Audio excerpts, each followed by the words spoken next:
Hello, my dear friend of sleepy history. Once again, night has fallen, tender and serene, like a cosmic blanket draping over every ache and weariness you've carried through the day. In this hush between waking and dreaming, allow the story of Earth itself to become a gentle stream, whispering you toward rest, warm, safe, and wrapped in love. Do you remember?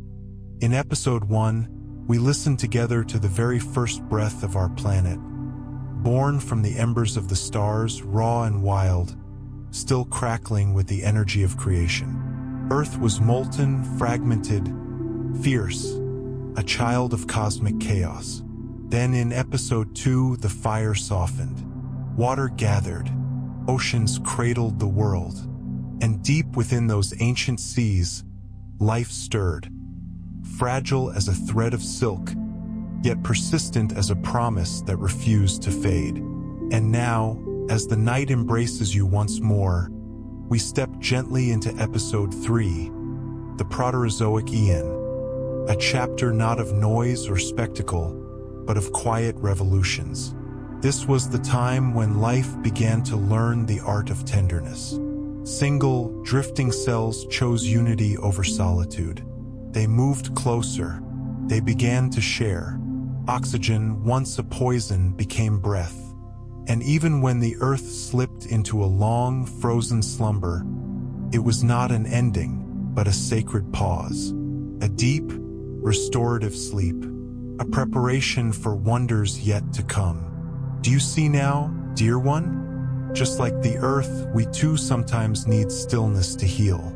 We need our winters to gather strength. We need our darkness to nurture the light within. So tonight, lie quietly, let history whisper, and let your heart be cradled in the gentle wisdom of time. Sleep well, a new becoming is already underway. Leave a little comment below and guess which minute you'll drift off to sleep during tonight's story. Who knows? Someone might stop by and leave you a soft goodnight wish. Part 1, Oxygen Concentrated Atmosphere. 1. The Great Oxidation Event.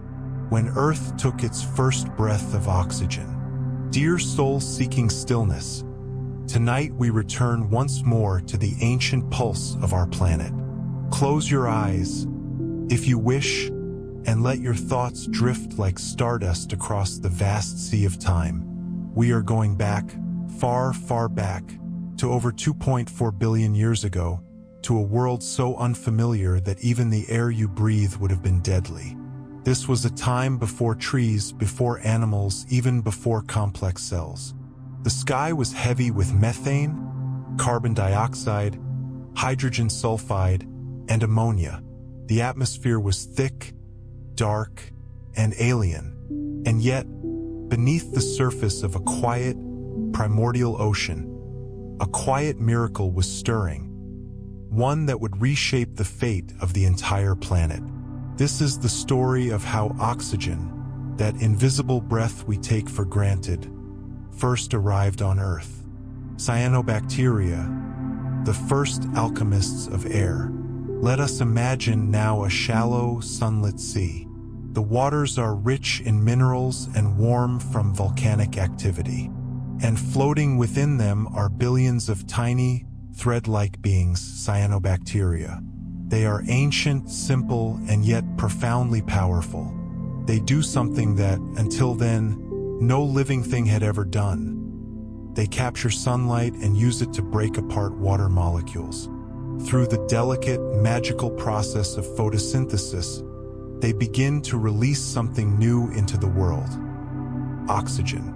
At first, the oxygen bubbles up silently into the ocean, invisible and unnoticed. The cyanobacteria continue their quiet work for millions of years, slowly filling the seas with this reactive new element. But the Earth is not yet ready for oxygen. Like a sponge, the iron dissolved in the oceans greedily absorbs it, binding to form rust. Iron oxide, which settles as bands in sediment, layer by layer. These are the banded iron formations we still find today. Sleeping fossils of a time when oxygen had no place to go but down. But then something changes. The oceans become saturated. The iron can absorb no more. And for the first time in Earth's history, oxygen begins to escape, rising through the water, whispering its way into the atmosphere. The planet takes its first breath. A toxic gift, the end of the anaerobes. At first glance, the arrival of oxygen may sound like a beautiful gift. And in the long story of life, it truly is. But in this moment, over 2 billion years ago, oxygen is a dangerous stranger, a toxin to nearly all forms of life on Earth. The early biosphere was built on anaerobic organisms, tiny life forms that thrived in oxygen-free environments. For them, this new gas was poison. It corroded their molecules, damaged their membranes, and broke their inner chemistry apart. As oxygen levels slowly rose, entire populations of anaerobic microbes began to die off. It was a slow suffocation, a planetary crisis, a mass extinction on a microbial scale. The very process that would one day support forests and animals and humans was now wiping out much of the life that had existed until then. Some anaerobes retreated into isolated, oxygen-free pockets, deep underground, in sediments, in swamps, where even today they still survive, hidden and unchanged. But most vanished forever, their time on Earth complete. And so, paradoxically, the Great Oxidation Event, this breath of fresh air, began as a planetary catastrophe. Stone memories, geological echoes of a breath. Though we cannot hear the sighs of those ancient oceans or the cries of the vanishing microbes, the Earth remembers in other ways. It writes its history in stone. In rocks across the world, from Canada to Australia to South Africa, geologists have found the unmistakable marks of the Great Oxidation. The banded iron formations are among the most famous. These striped rocks, laid down in rhythmic layers, are the remains of oceans absorbing oxygen, layer after layer of rust, born from a sea that was trying to swallow a rising tide of change. And then they stop. Suddenly, in the geological record, the banded iron formations disappear. The iron is all used up. The oxygen, with nowhere else to go, starts to build in the air. At the same time, a new kind of rock appears. Red beds, sedimentary rocks colored by oxidized iron, formed on land. These are the fingerprints of a new world, one where oxygen is finally part of the atmosphere. Even sulfur isotopes in ancient rocks change, marking the shift in atmospheric chemistry. The Earth's crust is speaking, and if we know how to listen, it tells us. Something incredible happened here, a slow awakening. But despite this revolutionary transformation, the world did not turn green overnight. Oxygen levels remained low for hundreds of millions of years after the Great Oxidation. The atmosphere hovered at a few % of its modern level. And yet, the presence of any oxygen at all opened new doors for evolution. This event, devastating for some, liberating for others, set the stage for everything to come. It allowed for the eventual development of aerobic respiration, a more efficient way to produce energy. It laid the chemical groundwork for complex cells. It cleared the skies for sunlight to pour through, once methane began to fade. It was not a sudden event. It was a slow unfolding, measured not in years, but in eons. A breath held by the Earth, stretched out over hundreds of millions of years. Rest as the Earth rests. And now, dear listener, as you drift further into sleep, remember this. The air you breathe, this invisible, precious gift, came at great cost and slow creation. The oxygen in your lungs was once unknown, once hostile, once resisted by life itself. And yet, through the quiet labor of countless tiny organisms, it was born, not in thunder or fire, but in the gentle work of sunlight and water. Tonight, as your body rises and falls with each breath, you echo that ancient rhythm. You carry in your chest the legacy of cyanobacteria, the silent gardeners of oxygen, who painted the sky invisible blue and reshaped our world with every soft release of air. Breathe gently. You are part of this story now. Sleep well, traveler of time. 2. A sky transformed. The day the sky lost its shroud. Beloved dreamer, tonight I invite you to drift even deeper into Earth's memory. Beyond the moment it took its first breath of oxygen, into the quiet consequence that followed. Imagine, the oxygen has begun to rise, slipping from ocean to sky. It weaves into the atmosphere like a forgotten note in a symphony, gentle but persistent. With every passing million years, the sky begins to change. But with change comes conflict, for the sky was once ruled by another gas, methane. Colorless, flammable, and potent, methane had blanketed the planet for billions of years, kept Earth warm, thick with haze. It dimmed the sunlight. It was Earth's soft veil, protective but opaque. Oxygen and methane do not coexist for long. When they meet, they react. And so, as oxygen entered the sky, methane quietly slipped away, and Earth began to shiver. The loss of methane and the long winter. Methane is a greenhouse gas, one far stronger than carbon dioxide.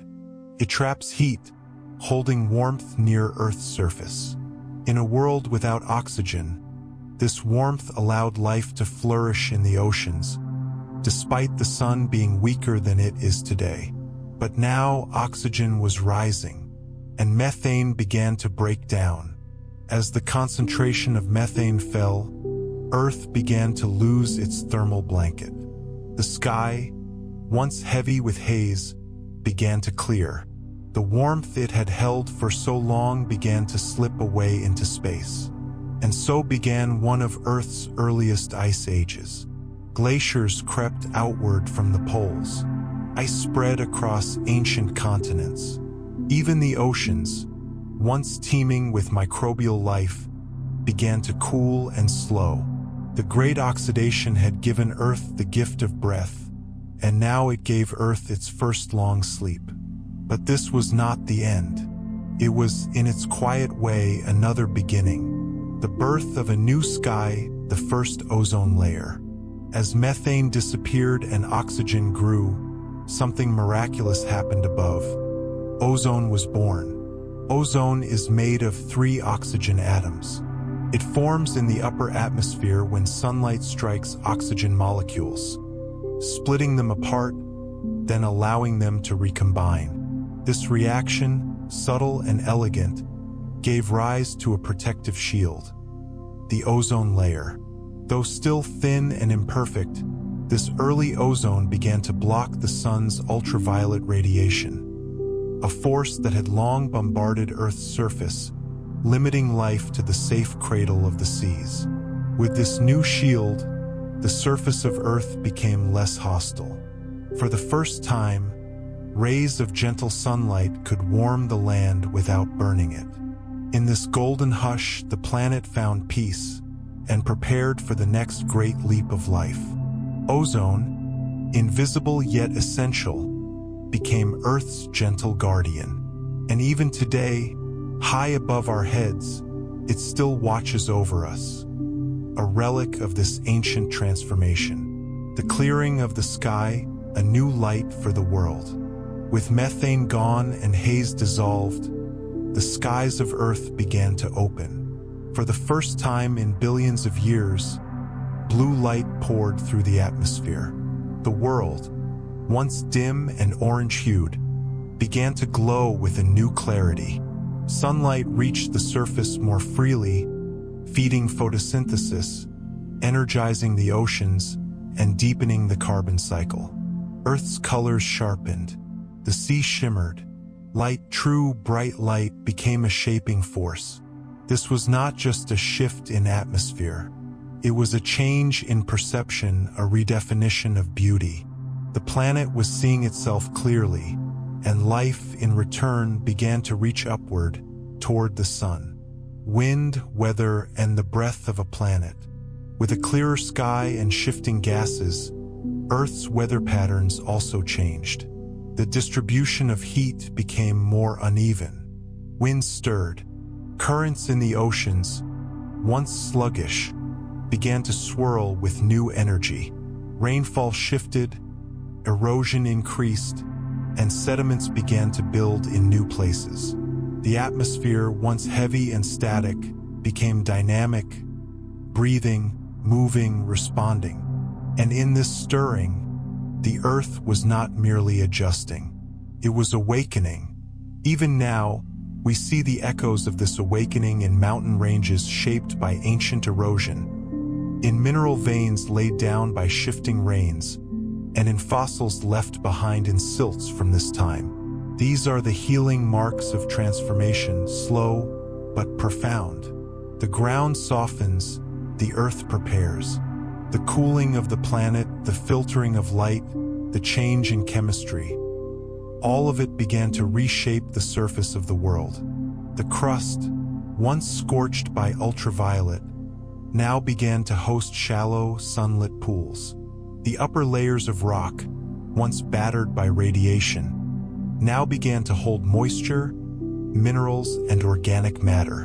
In these new environments, life found niches to explore. The groundwork for complexity, for evolution, was being laid. Soil, in its earliest form, began to form from weathered rock. Rivers carved paths that still echo in modern continents. Minerals dissolved, transported, and crystallized again, creating the geochemical cycles that sustain ecosystems even today. It was as if the earth was beginning to breathe through its skin, softening, welcoming, sheltering. A time of quiet alchemy. To us, these changes might feel slow, even invisible. But for the earth, this was a time of alchemy, of silent reactions and gentle transformation. No storms announced the creation of ozone. No thunder roared when methane disappeared. These were shifts in balance, in breath, in light, slow, sacred, and necessary. Just as healing in our own bodies often happens in sleep, so too did the earth heal in silence, recovering from ancient chaos, preparing for future miracles. The atmosphere was becoming something new, not just a blanket, but a canvas, a space where sunlight, wind, water, and breath would weave the next chapters of life. Sleep beneath the sky that changed. And now, as your own breath slows, I invite you to feel the softness of this turning point. The sky above you, so vast, so silent, carries in it the memory of that ancient change. The gentle wind that brushes your skin is a descendant of the first oxygen-rich breeze. The stars you see flickering beyond the blue are shining through an atmosphere once filled with fire and mist. Let yourself sleep, wrapped in that air, held in that history. The earth has changed and will change again.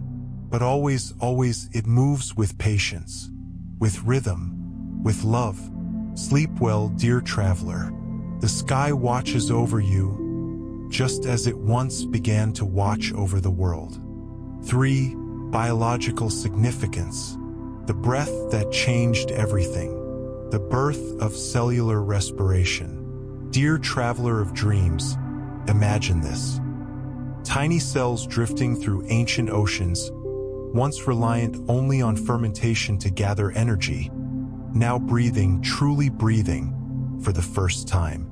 With oxygen newly present in the water, life discovered a secret power, aerobic respiration. Before oxygen, life relied on anaerobic pathways, yielding only small bits of energy per sugar molecule.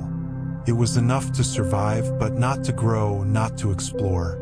Oxygen changed that. With it, cells unlocked a powerful engine, producing nearly 18 times more energy per molecule of glucose.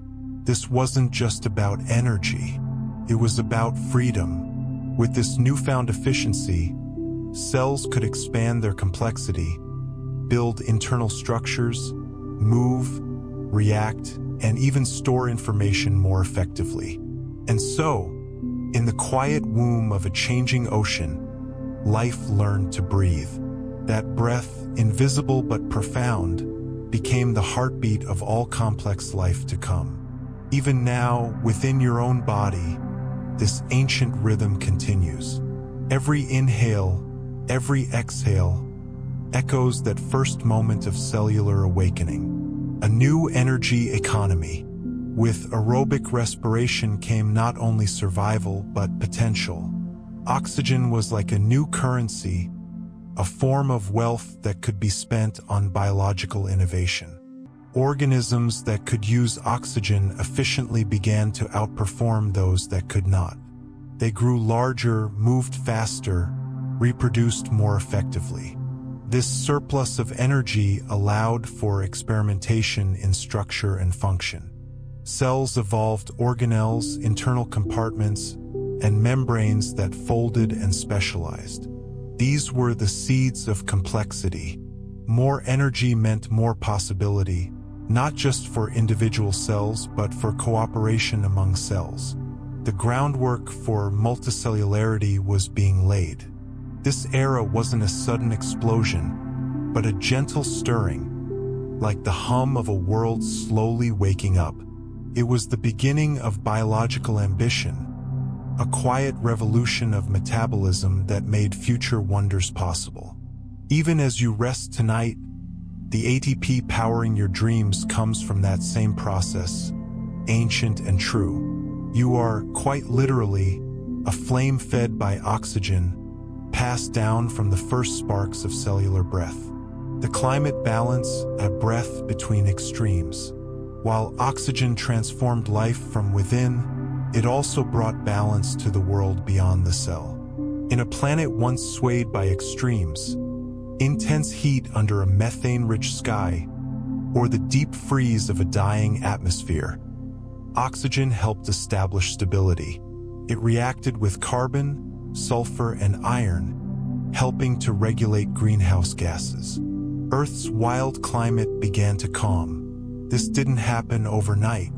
There were still glacial ages, still chaos and recovery. But bit by bit, a homeostatic rhythm emerged. The atmosphere began to breathe in its own way, balancing carbon dioxide, moderating temperatures, allowing seasons to form. This balance was vital. Without it, life could not expand beyond the oceans. With it, the land became a promise, a future home. Tonight, as you lie in warmth and peace, know that it was oxygen, silent and unseen, that first soothed the fever of a young world and gave it the calm it needed to dream of forests, animals, and stars. The pathway to complexity. Oxygen didn't just support life, it guided evolution. In this new environment, mutations had room to matter. Cells no longer fought simply to survive, but to specialize, to adapt, to thrive. Structures like the nucleus formed, protecting DNA. Genetic instructions became more elaborate, more nuanced. Evolution stepped onto a path with direction. The Proterozoic world was still quiet, but in its silence, innovation blossomed. The first eukaryotes, cells with a true nucleus, emerged. They weren't just different in shape. They represented a whole new strategy, order within.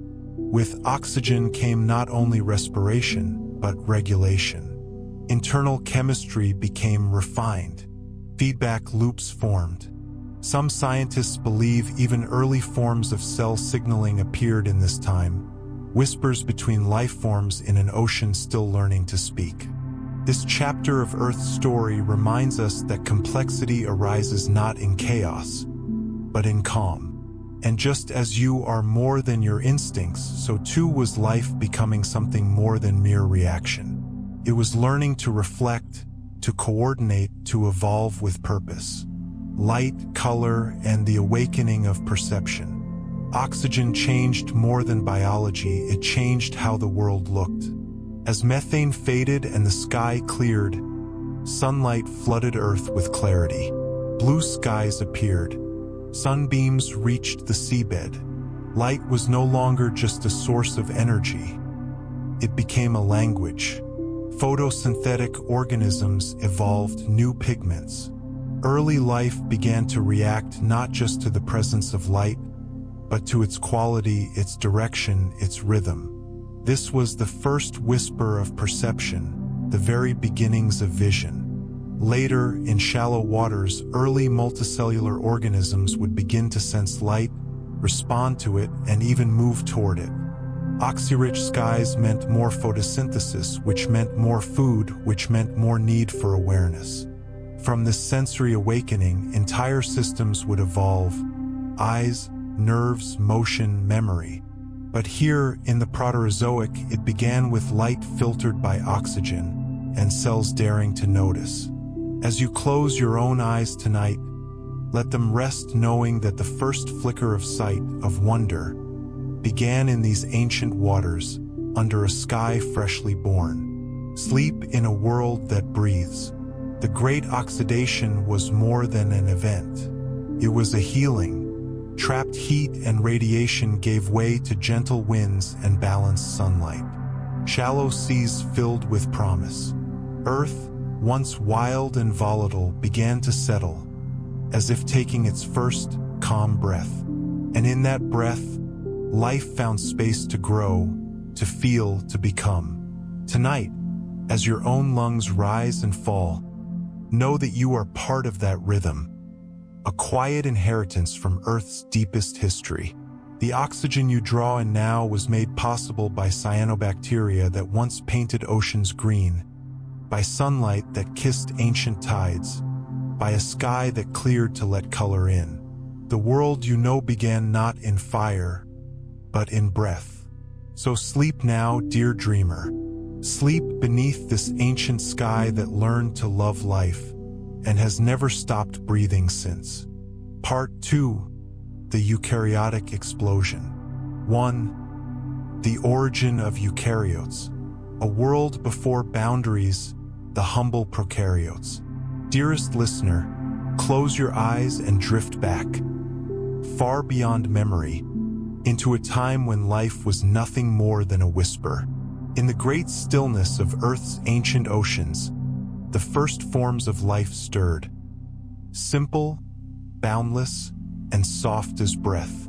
These early beings were prokaryotes, tiny, single-celled creatures without a nucleus, without compartments.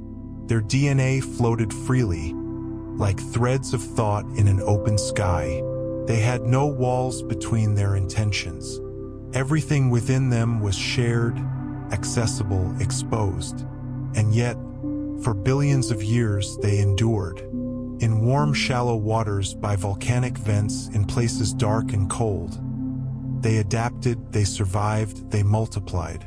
Their simplicity was not a flaw, but a kind of grace, a gentle way of being. But as the planet changed, its skies oxygenated, its chemistry deepened, so too did the needs of life. These once endless cells began to brush up against limits. Too much information to hold, too many tasks to manage, too little space to grow. It was time for something new, not something louder, but something deeper.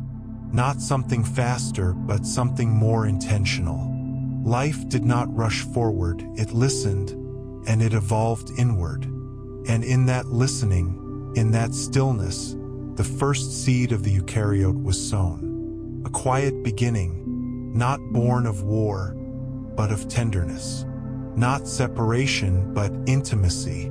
Let us now follow the path that life took. from simplicity to sanctuary. A sacred union, the endosymbiotic embrace. Somewhere in the silent blue of the ancient ocean, two cells found each other. One was larger, fluid, and seeking. The other was smaller, efficient, and burning bright with energy. Instead of fighting, one reached inward. The other did not resist. And in this unlikely embrace, a miracle began. A cell took in another, not to consume it, but to keep it, to protect it, to live together. This is the heart of the endosymbiotic theory, the idea that life became complex not by dominance, but by cooperation. One cell became the host, the other, its inner companion. The guest provided energy. The host offered shelter. It was not a one-time exchange, but the start of a lifelong partnership. Together, they were stronger, more adaptable, more whole. Over generations, they became inseparable, no longer two, but one, the eukaryotic cell. This union wasn't just a biological step, it was a spiritual one. It whispered something ancient and eternal. You do not need to do it alone. Even now, within every cell of your body, that memory lives on. The mitochondria that give you energy, your quiet, tireless inner fire, were once free beings who chose connection over isolation. It was through this choice, this softness, that life began its deepest transformation. The mitochondrion keeper of the flame. The tiny cell that once swam freely in ancient oceans now lives within us as the mitochondrion. A gentle powerhouse, burning oxygen to light the inner hearth of every living creature. Before this union, cells could survive, yes, but only just. They fermented sugars in slow, inefficient ways like trying to light a fire with damp wood. But with mitochondria, energy came in waves, clear, strong, and sustaining. This wasn't just a boost in power. It was a rebirth. Suddenly, cells could grow larger, store more information, divide with purpose, and dream in proteins more complex than ever before. The mitochondrion gave life its breath, and in doing so, gave it ambition. But the flame it carries is not fierce or wild. It is steady, rhythmic, like the warmth of a fire in the quiet corner of a cold room, or the hush of a candle before sleep. You feel it now, don't you? That deep warmth in your chest, that breath rising and falling. That is your mitochondria singing softly, carrying a fire kindled billions of years ago. They are not just parts of you. They are your ancestors, your allies, your inner sun. And they remind us, sometimes the most powerful transformations begin in stillness. Chloroplasts, the keepers of light. Elsewhere in the ocean's cradle, another bond was formed. Another cell reached inward, not for energy this time, but for light. A host cell embraced a photosynthetic partner, one who could turn sunlight into sugar, light into life. And from this quiet act of welcome, chloroplasts were born. These green organelles became the soul of every plant, every blade of grass, every fern and forest. They drank in the sun and wove its golden rays into food and oxygen. They filled the skies with breath and the land with color. And it all began with a whisper, "You are safe here. Shine within me." That trust, that invitation created the foundation for entire ecosystems. Forests, meadows, algae blooming in silent seas. It created oxygen for animals to breathe and nourishment for creatures to grow. Even now, when you lie beneath a tree, know this: the chloroplasts above you are not strangers. They are the living light of that ancient agreement. A love story between cell and cell, a vow made in the language of green. And when the sun filters through the leaves, dappling your skin, it is saying, "I remember." Echoes in the genome, the memory lives on. Time has passed, but the story of this union was never forgotten. Within each eukaryotic cell, the mitochondria and chloroplasts still carry their own DNA, a soft echo of the days when they lived alone. This DNA is circular like the genomes of bacteria, a relic, a record. It is not just a curiosity, it is proof. Proof that we are not made of parts, but of relationships. That within every breath and heartbeat, there is memory. The memory of being welcomed. The memory of choosing peace. Scientists with delicate hands and watchful eyes have read these genetic codes and found the ancient lineages within. Each sequence is a page in the oldest diary, telling of oceans, of union, of trust. And so, your body, your cells are not just machines. They are archives of affection, stories of cooperation folded into the fabric of life. When you rest, when your cells repair, they remember. Not with thoughts, but with rhythm, with DNA unwinding, replicating, whispering. This is how we survived. Together, a heart made of many, wholeness from within. The eukaryotic cell, born of union, became the blueprint for complexity. With its internal structures, nucleus, organelles, membranes, it could divide tasks, hold memory, coordinate action. It became a city, not a cottage, a symphony, not a solo. And yet, at its core was never power, never conquest, only relationship. This is the secret of all healing. Not to become more, but to become whole. To welcome what was once outside and make it part of your rhythm. To soften, open, and say, you may live here too. The birth of complexity was not a battle cry, but a deep exhale. A soft turning inward. A quiet reorganization that would, in time, make trees, brains, wings, and poems possible. So tonight, as you drift toward dreams, remember, you are made not of pieces, but of partnerships. Your heart is not alone. It is a choir. Your breath is not yours alone. It is a chorus billions of years in the making. Rest now, dear one. Let your cells sing. Let your mitochondria hum. Let the quiet memory of cooperation hold you, as it once held the first light in a waiting cell. You are not separate. You are shared. And in that sharing, you are infinitely whole. 2. The compartmentalized cell. A home for the heart, the birth of the nucleus. Dear gentle soul, as your breath begins to slow, let us journey inward, not just into the Earth's story, but into the heart of a single cell, where evolution wrapped memory in a sacred shell. There was a time when all of life was exposed, its genetic script floating freely within the cell, vulnerable to the chaos around it. But with time and patience, something wondrous emerged. The nucleus. This double membrane was not a wall of separation, but a sanctuary of thought. Within it, the DNA found shelter.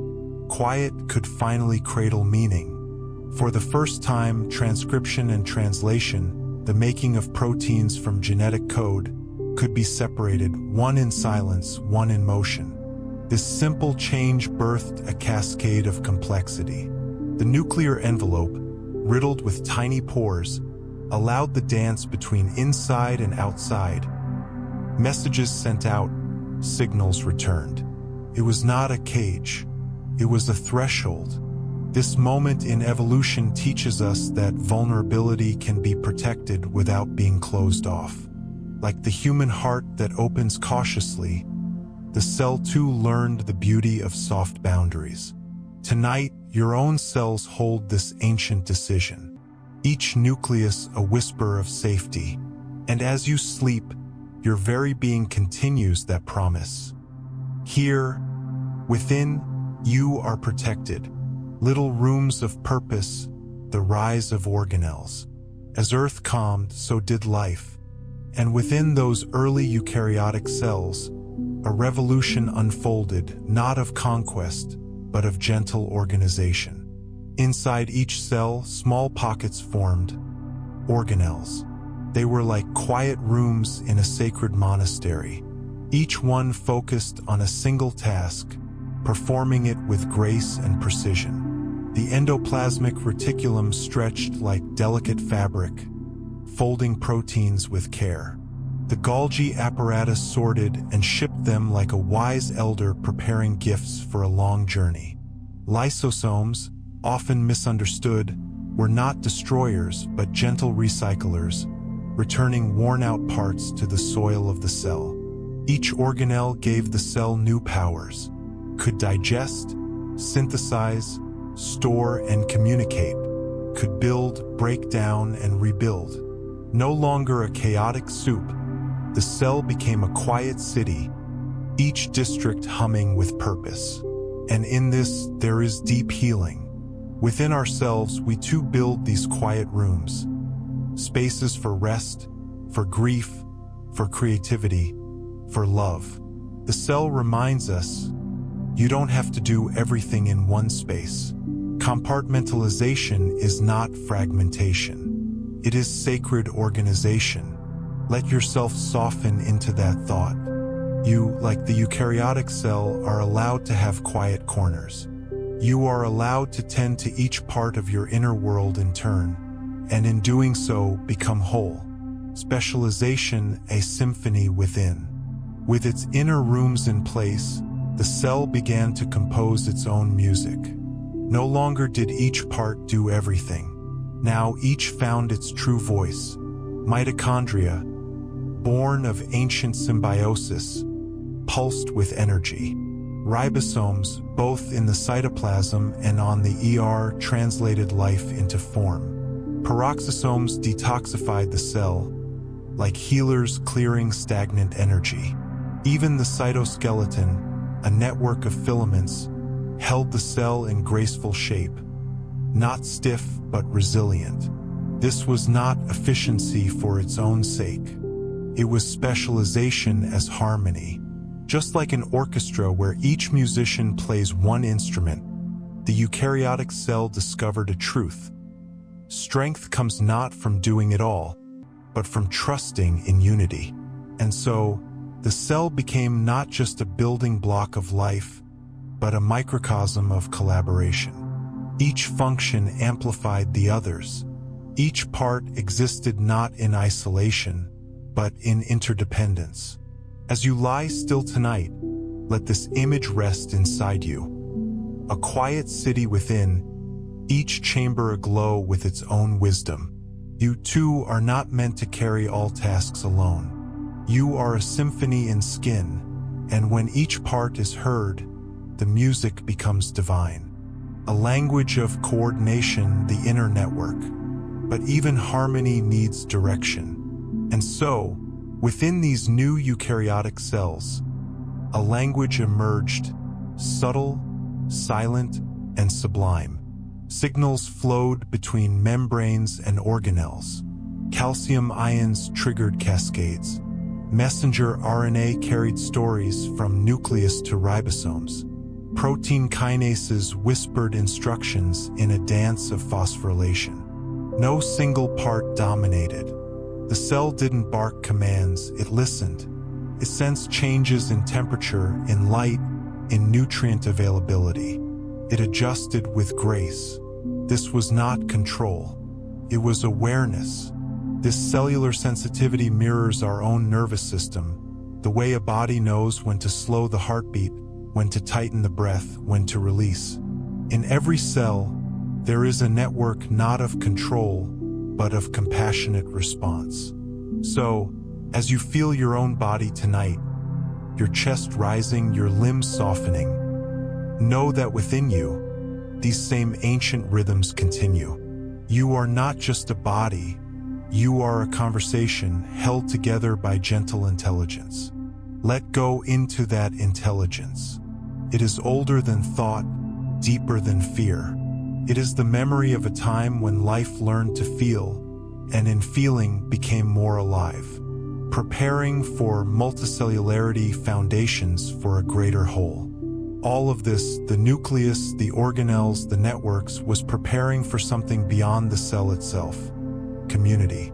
The eukaryotic cell was becoming ready to join with others. But unity could only arise from inner stability. Just as people must know who they are before they can love another well, so too did cells need clarity within before they could collaborate without. Cells began to adhere after division, communicating, coordinating, even sacrificing for each other. These were not random clumps, they were early tissues. They laid the foundation for the first multicellular organisms. What allowed this leap? Inner order. Without the nucleus, there would be no coordination. Without organelles, no efficiency. Without signals, no trust. This is a gentle reminder. Inner healing precedes outer connection. You are most ready to love when you are most at peace within. And tonight, your own cells, descended from these ancient dreamers, remember, they still carry the blueprint for union, for creation, for shared life. Let yourself rest in that knowing. You are not separate.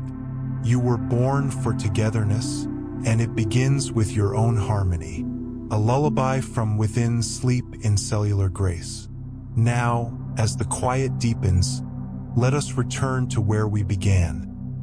Inside the cell, where eukaryotic life whispered itself into being. There were no explosions, no battles, just boundaries forming with intention, just proteins folding in silence, just a cell learning to love itself. This is the heart of evolution. Not competition, but care. Not chaos, but coordination. Life advanced not by force, but by elegance. And your own body, your breath, your blood, your brain, is the heir to that elegance. You are made of trillions of cells, each one remembering how to be peaceful, how to share space, how to sing quietly into the world. So let your body soften, let your mind unclench, let your breath move like tides within a cell. You are not broken. You are beautifully divided, beautifully designed. Tonight, sleep within the echo of your ancient self, not as a scattered soul, but as a city of light. 3 evolutionary advantages. The silent gifts of complexity. Efficiency in every breath. The rise of internal metabolism. Dearest traveler of the night, imagine for a moment that you are floating within a single cell, quiet, weightless, watching energy form and flow. In this space, where membranes gently cradle life, something miraculous begins to unfold. The eukaryotic cell, now with its internal compartments, unlocks a profound new gift: efficiency. Before this transformation, ancient prokaryotes performed all their tasks within the same open space. Their reactions collided, their messages overlapped, and energy dissipated like scattered wind. But the eukaryotic cell, oh, how gracefully it learned to breathe. With mitochondria nestled in its folds, it could now generate energy more powerfully, storing ATP like golden coins of life. Its nucleus whispered instructions in peace. Proteins folded undisturbed. This efficiency was not rushed. It was not aggressive. It was gentle orchestration, like a gardener tending every corner of the soil with intention. And so, these cells lived longer. They repaired themselves more easily. They required fewer resources to thrive. Even now, inside your own body, billions of eukaryotic cells breathe this quiet wisdom, performing millions of tasks with balance and grace, just to keep you dreaming through the night. Adapting to the storm, flexibility through compartmentalization. The winds of Earth are ever-changing, and so, too, must life be. Eukaryotic cells, unlike their simpler ancestors, gain something invaluable: flexibility. not just to survive, but to adjust, to choose, to redirect, to evolve. Because their functions were now divided into specialized compartments, each part of the cell could respond independently to challenges. If one organelle struggled, others could adapt. If a toxin arrived, the cell could isolate it. If a signal was misread, it could be clarified. This was no longer the brittle strength of a single structure. It was the resilience of a community within a single being. Imagine it: a sudden change in temperature or a drop in nutrients. Where prokaryotes might falter, these cells would reorganize. They would shuffle their priorities, protect their core, and wait patiently for balance to return. And in this, they became like us. We, too, heal through compartmentalization. We learn to hold pain in one part of our heart while still reaching for joy in another. We adapt not by breaking, but by bending inward, like the cell whispering softly, "This part hurts, but I will protect the whole." Foundations for multicellularity, learning to belong. Somewhere in the stillness of deep time, a eukaryotic cell lingered just a little longer after dividing. It stayed close to its twin. It shared a membrane, then a message, then a purpose. This was the beginning of multicellularity, the quiet revolution of togetherness. Unlike prokaryotes, whose simple structures made collaboration difficult, eukaryotic cells were ready. They had the organization, they had the specialization, they had the tools to communicate, cooperate, and commit. They began to form groups, not just loose gatherings, but true communities. Some cells took on the role of feeding. Others moved nutrients. Some guarded the edges. Others held memory. This was not survival of the fittest. It was the emergence of the interconnected. These early groups laid the groundwork for every body, every forest, every coral reef. Complexity bloomed not from isolation, but from belonging, from cells choosing to remain with one another, not out of need, but out of intention. And in that, dear dreamer, they teach us something sacred. To evolve is to come together. Not perfectly, not without struggle, but with care, with faith, with hope that our joining will make something more beautiful than ourselves alone. A spark of intelligence, memory, and communication. As eukaryotic cells grew in complexity, so too did their capacity to remember and respond. The nucleus, with its organized DNA, allowed for long-term storage of genetic information. But it was more than storage, it was strategy. These cells could switch genes on and off, turn up reactions when needed, and learn from the environment around them. RNA became a courier. Proteins became messengers. Receptors waited patiently at cell borders, listening to the whispers of other cells. It was the earliest form of intelligence, not thought as we know it, but awareness. In colonies of eukaryotic cells, a kind of internal language developed. Signals traveled not just within the cell, but between them. A damaged neighbor could send for help.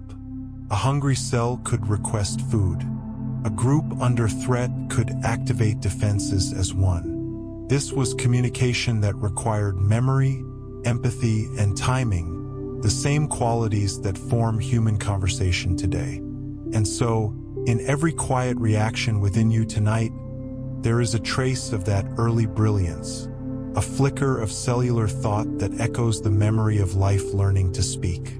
Evolution accelerated genetic experimentation. With DNA tucked safely within the nucleus, eukaryotic cells also unlocked something bold: the freedom to experiment. Protected from the chaotic cytoplasm, their genetic material could now be reshuffled more easily, through mutation, recombination, duplication. These weren't always successful changes, but some were beautiful. The nucleus became a canvas of possibility, where errors became innovations. Cells began testing new enzymes, new membranes, new ways of building themselves. And through meiosis, the process of sexual reproduction, genes could now mix across individuals, creating diversity at a level prokaryotes had never known. This wasn't reckless. It was evolutionary play, structured, meaningful, creative. This is how the ancestors of plants, animals, fungi were born. Not through brute force, but through cellular artistry. And even today, your cells continue this process. You are the living result of billions of tiny experiments, each one carried gently forward by ancestors who dared to change. The quiet superiority, complexity with compassion.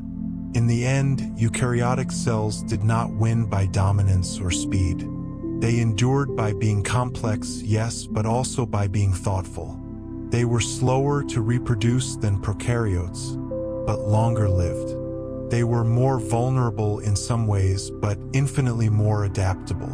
They carried their history inside them, not as burden, but as guidance. Their complexity was not chaotic. It was a form of biological compassion, each part working not for itself, but for the whole. Each cell a being of internal harmony. It is easy to overlook such strength. But think, every breath you take tonight is powered by mitochondria, descendants of ancient symbiosis. Every wound you've ever healed began with signals sent between cells. Every emotion you feel arises from neurons, specialized eukaryotic cells, listening and responding with infinite care. This, dear dreamer, is the real evolutionary advantage, to carry complexity with grace. So as you drift toward sleep, know this: your body is not merely functioning. It is orchestrating, loving, remembering. It is a symphony of ancient wisdom, written in cells that once looked up at the starlit ocean and chose to try something new. Part 3. The first multicellular organism. One cooperation between cells, where unity became life's greatest strength. A whisper between sisters, the first cellular communication. Dearest soul of the night, drift now to a time long before names, before thought, when life itself was still deciding what it meant to exist. In the quiet oceans of the Proterozoic, something gentle began to stir. Two eukaryotic cells divided as they always had, but this time they stayed close. Perhaps it was an accident. Perhaps they lingered from a shared signal or a mutual need. But as they touched membranes and shared molecules, something awakened. Communication. It began with simple signals, chemical whispers that passed from one to the other. I am here, one might say. So am I, the other would answer. This was not speech. It was presence. It was recognition. And in that shared awareness, a new possibility bloomed. Connection. From that moment forward, life began to shift. Cells didn't just survive, they noticed each other. They remembered proximity. They learned to send help, share nutrients, or stop dividing when space grew tight.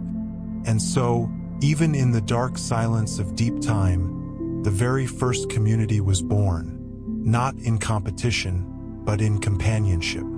Tonight, as your body sleeps, these ancestral echoes still hum through your cells. They, too, remember how to listen, how to respond, how to stay. Shared work, shared wisdom, a division of labor. As cells lingered together longer, new rhythms emerged, not just proximity, but purpose.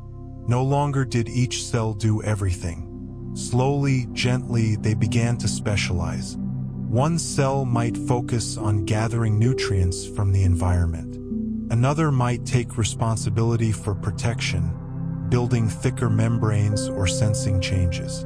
A third might send signals, organizing the group's activity like a soft internal conductor. This was the birth of division of labor, and it changed everything. Like members of a village who each offer their strength. One grows food, another builds shelter, another sings lullabies. Cells within these early colonies learned to trust, to give up part of their independence in exchange for shared security. And with that trust came transformation. Because they no longer had to do everything alone, cells became more efficient, more elegant. They built systems. They developed structure. They stopped competing and started collaborating. In that sacred dance, the first true multicellular organisms began to bloom, not as chaotic collectives, but as harmonized choirs, singing in silence. Even now, your own cells remember this wisdom. In your skin, your heart, your lungs, each cell does its part, quietly, expertly, for the good of the whole. Bound by membranes, freed by intention, forming true tissues. With time, the closeness between cells deepened. No longer just neighbors, they became kin, bound not only by contact, but by shared destiny. Cells began to adhere to one another, not loosely but intentionally. They formed junctions like tiny bridges, allowing substances to pass directly between them. They built scaffolding, anchoring themselves in place. They created tissues, sheets, strands, clusters of purpose. This wasn't just physical structure. It was emotional architecture. To be part of a tissue was to surrender isolation, to live and work side by side, to trust that your life had meaning only because it was tied to another's. And in return, tissues gained strength. They could hold together under stress. They could shape themselves into fins, into stalks, into primitive nerves.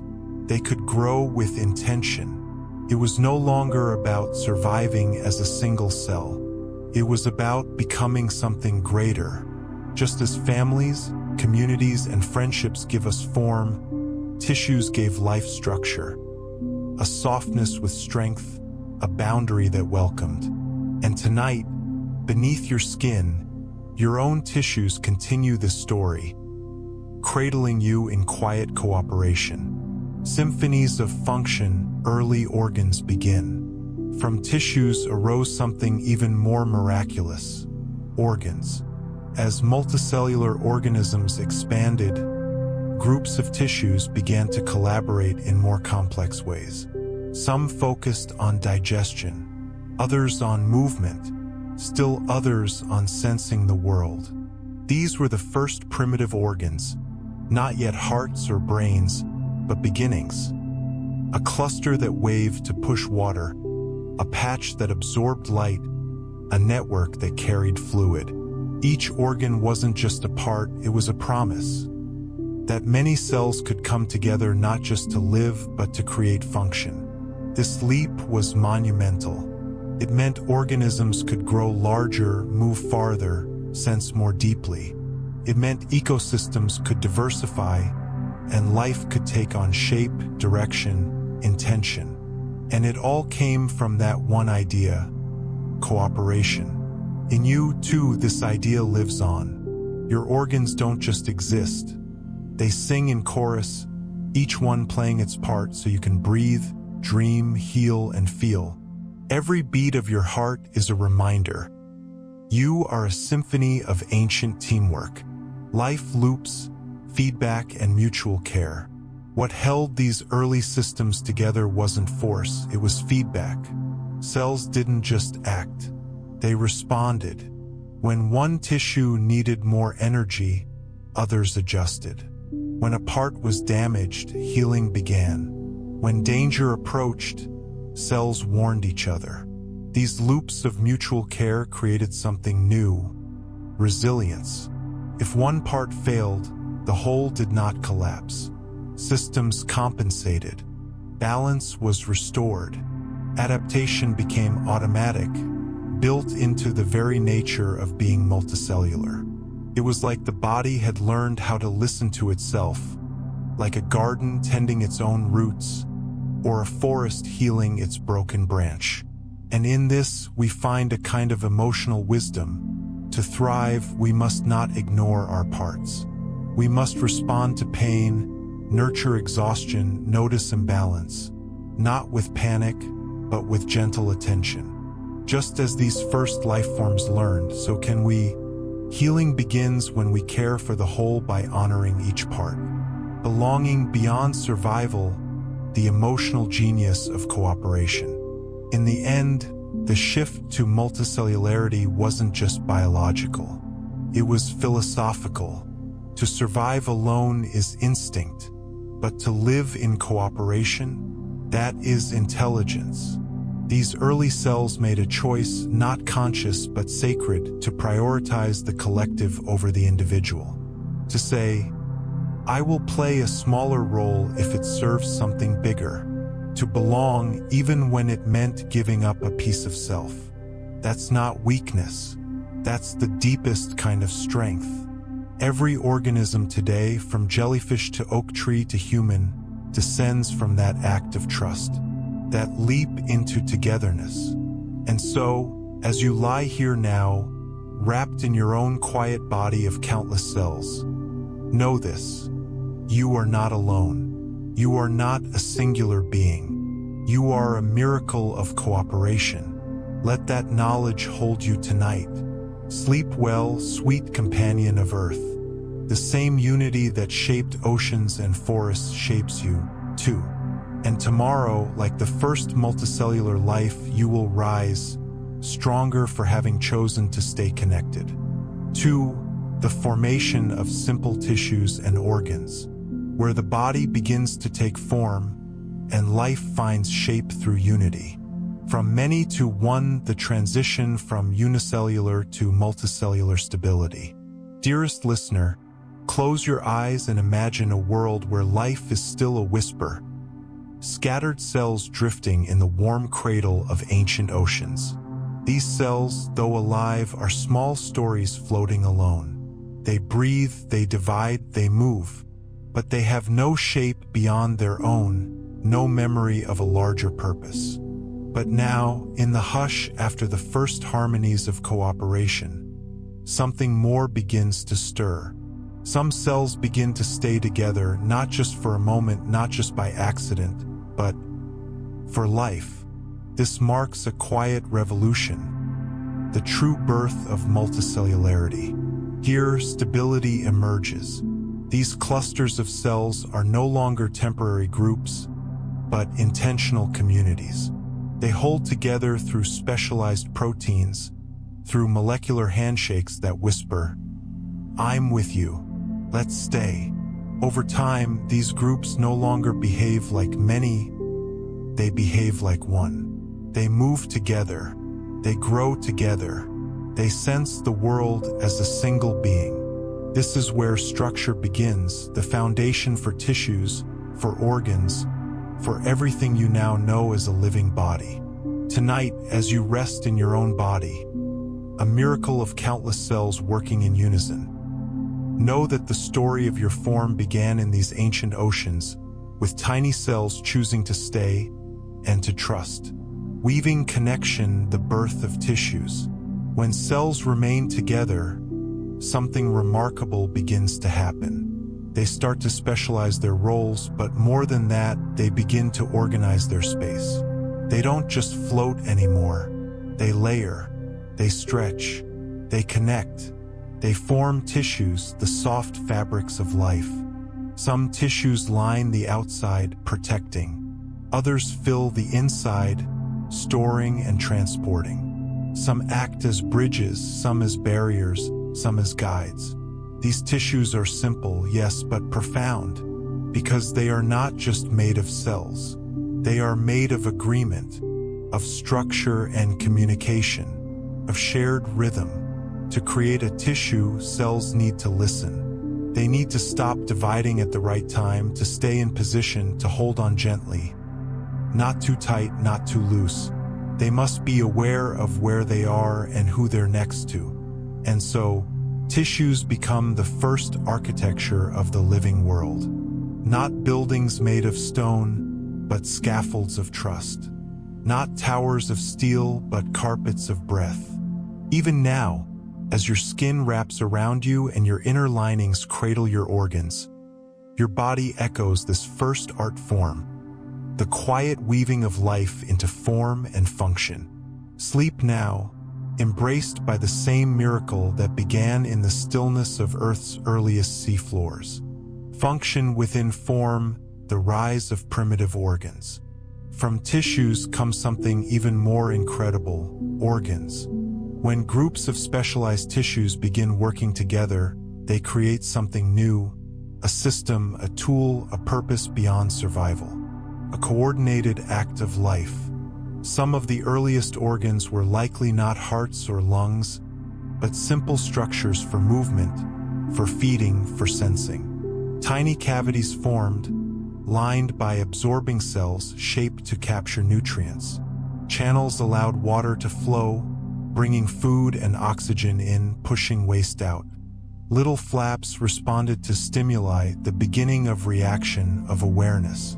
These weren't organs as we know them, but they were the spark. And like all things sacred, they were built slowly, in silence, through patient repetition.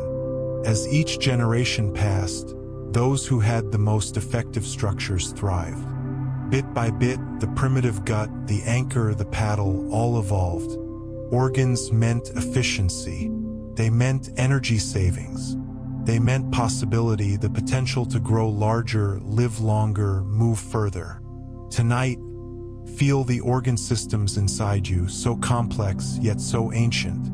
Every beat of your heart, every breath through your lungs, carries the legacy of these first efforts to shape life into motion. Rooted in the earth, life clings to the seafloor. In this early era, as tissues and organs slowly took shape, a particular kind of life began to settle down. Not floating, not drifting, but anchoring. These organisms began to attach themselves to rocks, to sediments, to the deep, silent seafloor. Why? Because stillness offered stability. It allowed for more elaborate forms, for layered structures that didn't need to swim to survive.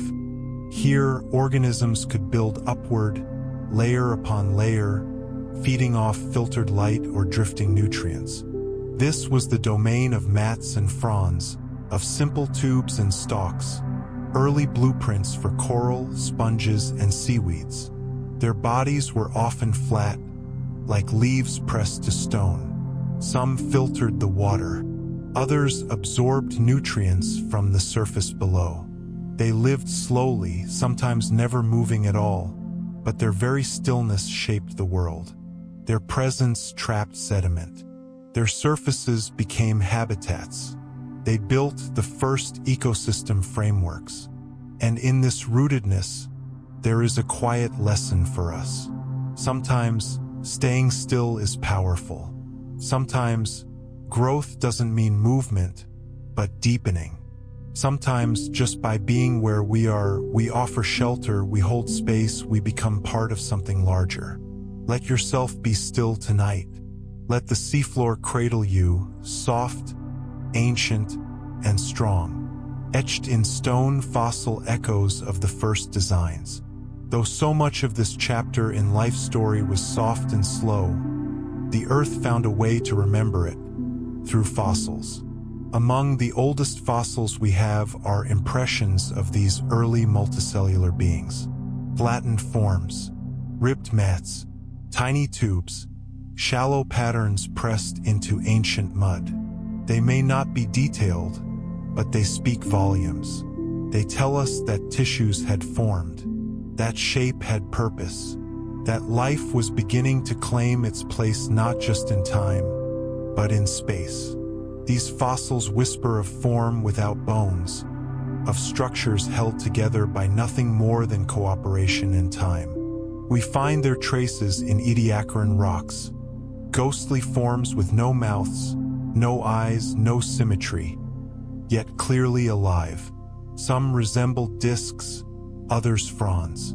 They were Earth's first gentle architects, and even though they are gone, their prints remain. Isn't that healing in its own way? That softness can leave marks. That presence can be enough. That even the most fragile of beings can be remembered by the planet itself. Tonight, as you fall into sleep, know that every gentle thing you do, every kindness, every breath, may echo long after, like the soft fossils of the sea, becoming whole, the soul of structure. And so, dear soul, the earth's first forms were not built in haste. They were not rushed or loud. They were slow, tender, experimental. They were made of trust, of cells listening, of tissues folding, of organs daring to feel. It was not perfect. Many forms were tried and lost. But each attempt, each layer, each primitive body brought us closer to the miracle of shape, of bodies that could walk, breathe, sing. From this tapestry of cooperation, the blueprint of all life was woven. Even today, we carry the signature of those first experiments. In our skin, in our structure, in the quiet way our bodies hold us. We are not strangers to the earth. We are its children, its design, its healing memory. And as you drift now, feel that memory wrap around you. Feel your tissues sigh, your breath settle, your body soften, built of billions of tiny choices to stay, to connect, to form something greater. Sleep, beautiful being. You are not alone. You are structure. You are story. You are shaped by love. 3. The role in the food chain. To live is to nourish, and to be nourished. Thus began the ancient rhythm of life. A gentle beginning, life learns to feed. Imagine, for a moment, a world without hunger, not because there is no need to eat, but because nothing yet understands the act of feeding on another. Early life had lived simply. Microbes floated freely, drawing light or minerals from their surroundings, each surviving on what the environment could provide. But now, with multicellularity emerging, something began to shift. Some organisms, instead of passively receiving, began to reach out and take. They filtered, they absorbed, they enveloped smaller cells drifting in the water. Not violently, not with malice, but instinctively, like a flower turning toward the sun. And so, the first primitive food chains were born. Life began to feed on life. It was a quiet revolution, but a profound one. With this new relationship came transfer of energy, not just from the sun to a cell, but from organism to organism.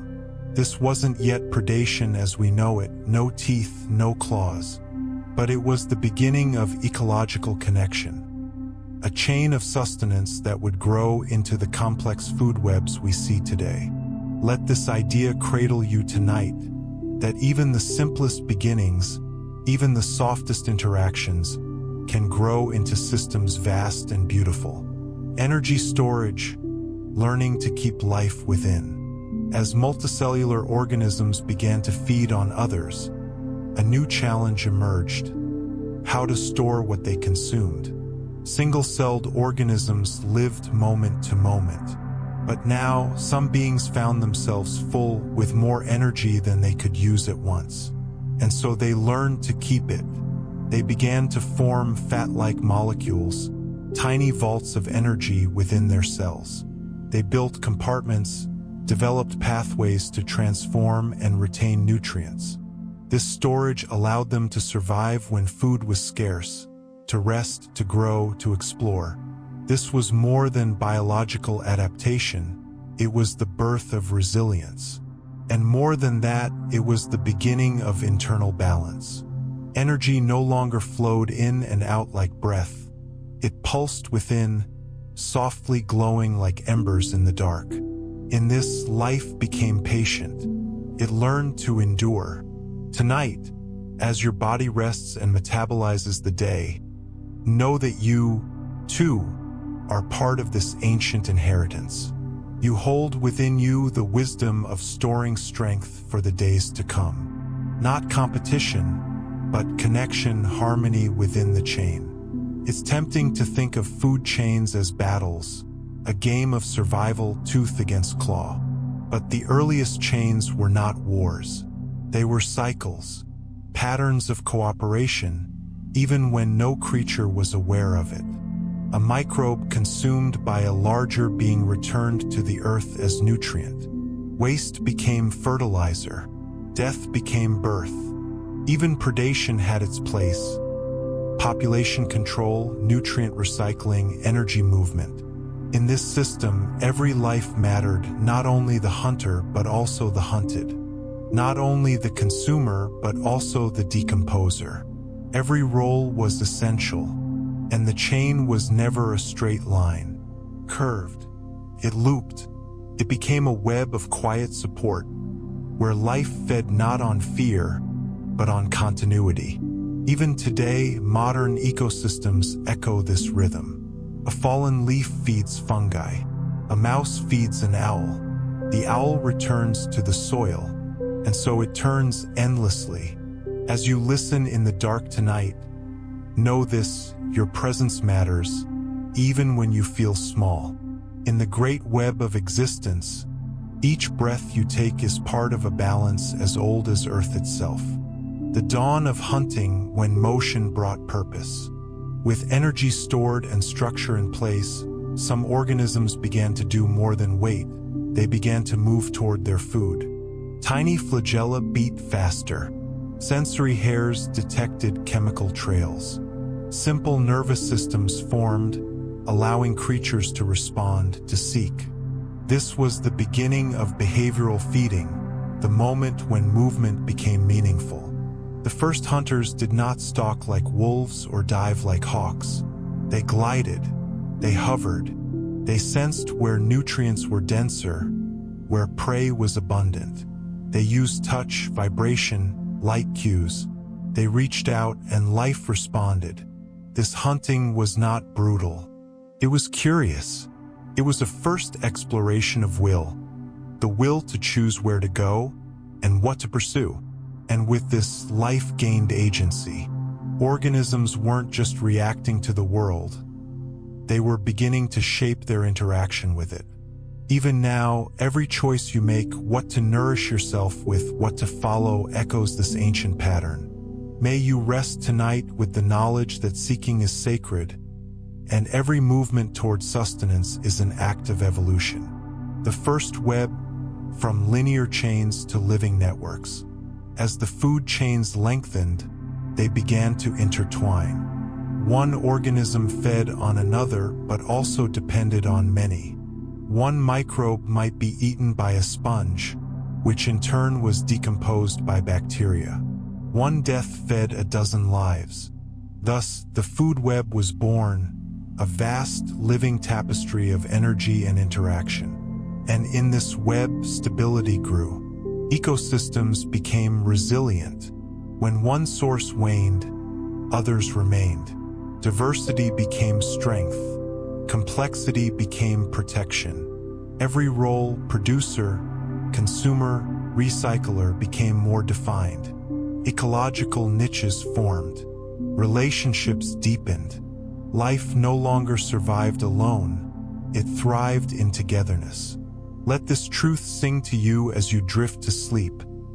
You are part of a web, not a chain. You are not alone. Your gifts, your presence, your essence, they ripple outward, feeding the world in ways you may never see. Part 4. Global Glaciers, Snowball Earth. 1. The Causes of the Proterozoic Ice Ages. In the hush of time, Earth turned to crystal, and silence fell across its ancient seas. A sudden stillness in the sky when the warmth began to fade. Close your eyes, dear listener, and imagine a world no longer glowing with gentle heat, but beginning to cool, slowly and deeply, like a breath held for too long. The Proterozoic Eon had gifted Earth with oxygen, with light, with new complexity. But with that gift came unexpected consequence. As oxygen rose and methane fell, Earth began to lose her warmth, and quietly, the first whispers of an ancient winter began to stir. The skies became clearer. The haze that once wrapped the planet in an amber glow vanished. The greenhouse effect weakened, and the sun, still dimmer than it is today, could no longer warm the planet alone. And so began a stillness. The oceans cooled. Ice crept inward from the poles. And for the first time in her long memory, Earth began to shiver beneath a blanket of white. It would not be the last time. The dance of the planets' Milankovitch cycles in deep time. What if Earth's ice ages were not born only of chemistry, but of cosmic rhythm? High above, in the clockwork of the solar system, planets pull at one another like dancers in a slow, ancient waltz. Earth, too, sways in that dance, shifting her orbit, tilting her axis, stretching her path around the sun. These are the Milankovitch cycles, patterns of celestial motion that change how sunlight falls on Earth. Over tens of thousands of years, they reshape the seasons, warming some epochs, freezing others. In the Proterozoic, this quiet choreography aligned just so. Earth's tilt reduced, her orbit stretched. Sunlight reached the poles more gently. Winters grew longer, summers weaker. The warmth that might have melted the ice never came. And so, layer by layer, the glaciers grew, not with fury, but with inevitability, like frost forming on a sleeping windowpane, breathing in carbon the vanishing CO2. Beneath the sky, another quiet force was at work, the slow withdrawal of carbon dioxide from the air. In Earth's early atmosphere, CO2 had once been abundant, another greenhouse gas, strong and warming. But over time, it began to vanish. How? Through the endless rain, the weathering of rocks, and the deep breathing of the Earth herself. When rain falls, it absorbs CO2 from the atmosphere, forming weak carbonic acid. This acid reacts with rocks, pulling carbon down into rivers, then to the ocean where it sinks, locked away in sediments. Life also played its part. As photosynthetic microbes flourished, they drew down CO2 to build their own bodies.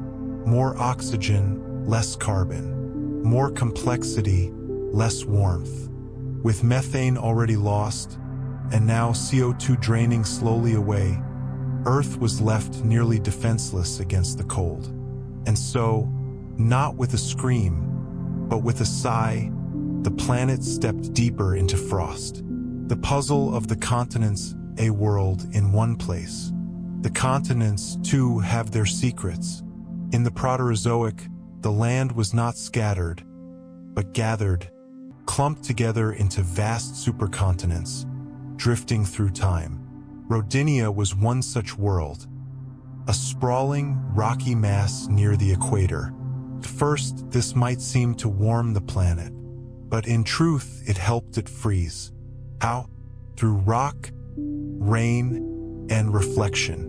When continents are near the equator, they receive abundant sunlight and heavy rainfall. These conditions supercharge weathering, that chemical process that scrubs CO2 from the air. With supercontinents, the effect was enormous. Vast landmasses absorbing carbon like lungs. And there's more. Ice reflects sunlight, and when ice forms near the equator, it reflects even more. This is called albedo. The more ice spreads, the more sunlight bounces back into space, cooling Earth further. A feedback loop, quiet trap. Rodinia helped set the stage for the snowball Earth, not by being cold, but by being still. By gathering Earth's face into one reflective mirror and letting the cold deepen, undisturbed. Planet slowing down and preparing for a miracle. At last, we arrive at the mystery's edge. The snowball Earth, the great glaciations of the Proterozoic, were not sudden catastrophes. They were long lullabies, Earth didn't crash into ice. She descended into it like sleep. Atmospheric chemistry changed. Orbit shifted. CO2 drained. Continents aligned. The oceans slowed. Currents paused. Photosynthesis struggled in the dark. Life hid, waiting. Yet even here, in this seemingly frozen doom, Earth was preparing. Because ice, too, is a crucible. Beneath the frozen seas, heat from the Earth's core still rose. Under glaciers, pressure created pockets of water. In the dark, microbial life adapted, evolved, found new ways to breathe. And above, CO2 from volcanoes began to build again. Slowly, until one day the balance would tip. The ice would melt. The Earth would bloom once more. So tonight, if you feel the coldness of life around you, know that within stillness, great changes are forming. That silence can be sacred. That frozen moments are not the end, but often the beginning of something extraordinary. Sleep well, dear traveler. The Earth has turned to ice before, and always it has found the strength to thaw. 2. Evidence of global glaciation. Even the silence of ancient ice leaves echoes. And tonight, we follow them, gently, through stone and time. Stones that remember the language of Tillite. Beneath your feet, hidden deep in the folds of ancient rock, lie fragments of forgotten winters, stones that once danced with glaciers. These rocks are called Tillite, a special kind of sedimentary deposit formed when glaciers grind across land, crushing stone into a mixture of jagged bits, then pressing it together over millennia. Unlike rivers or winds, which sort sediments neatly, glaciers leave behind a chaotic blend, sharp, unsorted, raw. It is a signature only ice can leave. In places like Canada, Australia, South Africa, and China, scientists have found thick layers of tillite, all dating to the same time, the Proterozoic. These ancient scars, preserved in stone, are not limited to polar regions. They lie close to the ancient equator, places that, by all logic, should never have frozen. And yet they did. Imagine that, the very heart of the Earth frozen over. Tillite doesn't whisper, it declares. It tells us the world once wrapped itself in white, not just at the poles, but everywhere. And tonight, as you rest, let that image cradle you. A world asleep beneath a blanket of stars and silence. Drop stones, pebbles falling from the sky. Now let's go deeper, into the cold ocean of long ago. Imagine an ancient sea, dark and still, with a thick ceiling of ice above. Beneath this lid, sediment slowly drifts to the seafloor. It should be smooth, gentle, uniform, a quiet snowfall of clay and silt. But sometimes, we find something unexpected in these layers. A single large rock, embedded within fine sediment, like a boulder dropped into powder. These are dropstones, and they tell a chilling tale. Dropstones don't float. They are carried by icebergs, large chunks of glacier that broke off and drifted across the ancient sea. As these icebergs slowly melted, they released the rocks trapped inside. The stones fell silently through the water, landing in the soft seafloor below. We find dropstones from the Proterozoic in places where glaciers should never have been, further proof that the entire Earth was once encased in ice. A single stone, resting on ancient mud, speaks volumes. Let it remind you that even the heaviest burdens, if released gently, become part of history's quiet poetry. Let it help you sleep, knowing that time softens all things, and even the hardest stones eventually find their resting place. Oxygen isotopes, chemistry of the cold. Not all evidence is visible. Some of it lies hidden in the atoms themselves. Oxygen, the element we breathe, exists in slightly different forms or isotopes. The two most common are O16 and O18. These isotopes behave slightly differently depending on temperature. When the planet cools and ice sheets grow, O16, the lighter isotope, is more easily trapped in glaciers, while O18 stays behind in the ocean. This changes the ratio of these isotopes in seawater and in the shells and sediments that form from it.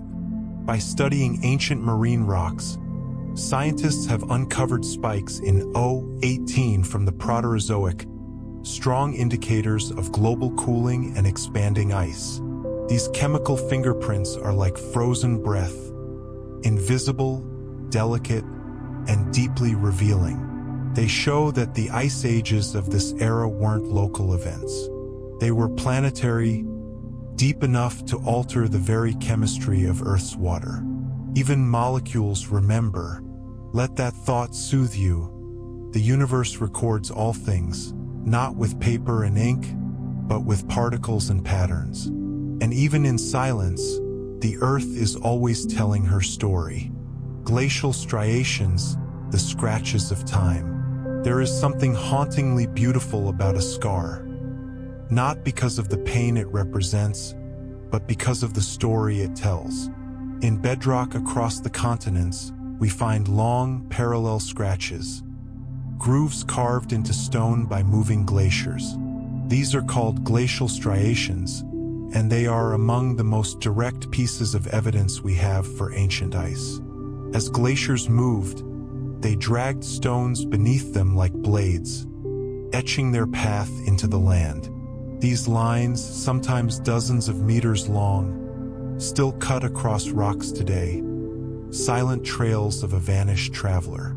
And again, the strange thing is where we find them. We see these markings near what would have been the equator during the Proterozoic, places far from any modern glacier. To carve such scars, the ice must have been immense, not merely local sheets, but a global shell. And so the Earth tells us its story, not in words, but in wounds. Let these scars comfort you tonight. They mean that the Earth has endured and healed and remembered. And like all of us, she carries her past, not with bitterness, but with quiet grace. Cap carbonates, the signature of sudden thaw. If you've ever woken from a dream and felt the warmth of the morning sun after a long night, you've felt, in some small way, what the Earth once did. After the deep freeze of the Proterozoic ice ages, the planet warmed suddenly and with force. And in this warming, something remarkable happened. Layers of cap carbonates formed all over the globe. Cap carbonates are thick, distinct deposits of limestone and dolomite that sit directly atop glacial sediments, like a layer of soft blanket over hard ice. They formed rapidly, as warming oceans released vast amounts of carbon dioxide, reacting with calcium to precipitate stone. These layers often contain unusual textures and crystals, signatures of chemical chaos and rapid change. They only form when massive ice melts and CO2 floods the atmosphere and oceans. The presence of cap carbonates above till-light layers is like seeing a frost-covered meadow, then stepping into spring, immediately. It is the planet exhaling after holding its breath for too long. Tonight, imagine that breath. Imagine the warmth returning to frozen oceans. Let the image of thaw soothe your soul. The Earth knows how to survive the cold and how to awaken. Global unity in ice, the synchrony of evidence. Perhaps the most powerful proof of Snowball Earth is not a single rock or chemical shift, but how the same patterns appear all across the globe. In nearly every continent we find tillites far from the poles, drop stones in equatorial sediments, glacial striations in ancient low latitudes, isotope anomalies showing cold oceans, cap carbonates blanketing the thaw. This is not coincidence. It is symphony. Different instruments, stone, sediment, chemistry, fossils, all playing the same song, that once, long ago, Earth was wrapped entirely in ice. It's a story with many voices, but one rhythm. And so tonight, as your thoughts drift towards sleep, know that our planet has danced through extremes, has known fire and ice and warmth again. It has whispered its truths through time, leaving clues for us to gather, to learn, and to marvel. Let the unity of evidence comfort you. The world has survived its coldest nights, and always, always the light returns. Sleep well under the stars that once shone on a frozen world. The same sky, the same earth, now gently holding you in its story. 3. The impact on the biosphere. The earth was not silent during the cold. It whispered, softened, endured, and so did life. A world that withdrew life under siege. Dearest dreamer, as your thoughts quiet and your breath slows, let us descend once more into Earth's long memory, to a moment when life was not thriving in abundance, but hiding, shrinking, waiting. The Snowball Earth episodes were not gentle changes of season. They were deep freezes, spanning millions of years, when glaciers advanced not just from the poles, but across entire continents, stretching their icy fingers toward the equator. The oceans, once teeming with early life, were covered by thick blankets of ice. Not just sheets, but vaults, many hundreds of meters deep. The sun still burned in the sky, but its light could not reach the watery heart of the earth. Where warmth had once danced in shallow seas, now shadows loomed. Photosynthetic organisms, the cyanobacteria and algae that had once flooded the atmosphere with oxygen, found themselves trapped in darkness. Without light, many perished. Entire ecosystems built around these tiny sun-gatherers collapsed. But life did not disappear. It retreated. Like a breath held in the cold, life tucked itself into the few remaining places where warmth still lingered. Undersea hydrothermal vents, geothermal pools, briny pockets beneath thin ice. In these refuges, the biosphere, Earth's delicate skin of life, continued to beat quietly. And just like that, Earth whispered a secret that still echoes in every cell. Life is not easily silenced. Refuges in the deep, oases beneath the ice. Let us journey now, not across the surface, but below, to the dark, pressurized realm of the deep sea, where the cold of space above is forgotten. Here, in the inky black, we find warmth not from the sun, but from the belly of the earth. Hydrothermal vents, cracks in the seafloor that bleed superheated, mineral-rich water, became sanctuaries of survival. Around these shimmering chimneys, microbial life clustered, feeding not on light, but on chemistry. These organisms, known as chemoautotrophs, performed a quiet alchemy, turning sulfur and iron into energy, weaving nourishment from darkness. Here, life was not only surviving, it was evolving. Around these vents, complex communities formed. Microbes, worms, tiny crustaceans. Though the world above was locked in ice, these ecosystems pulsed with life, illuminated by shimmering mineral clouds and the warmth of Earth's inner fire.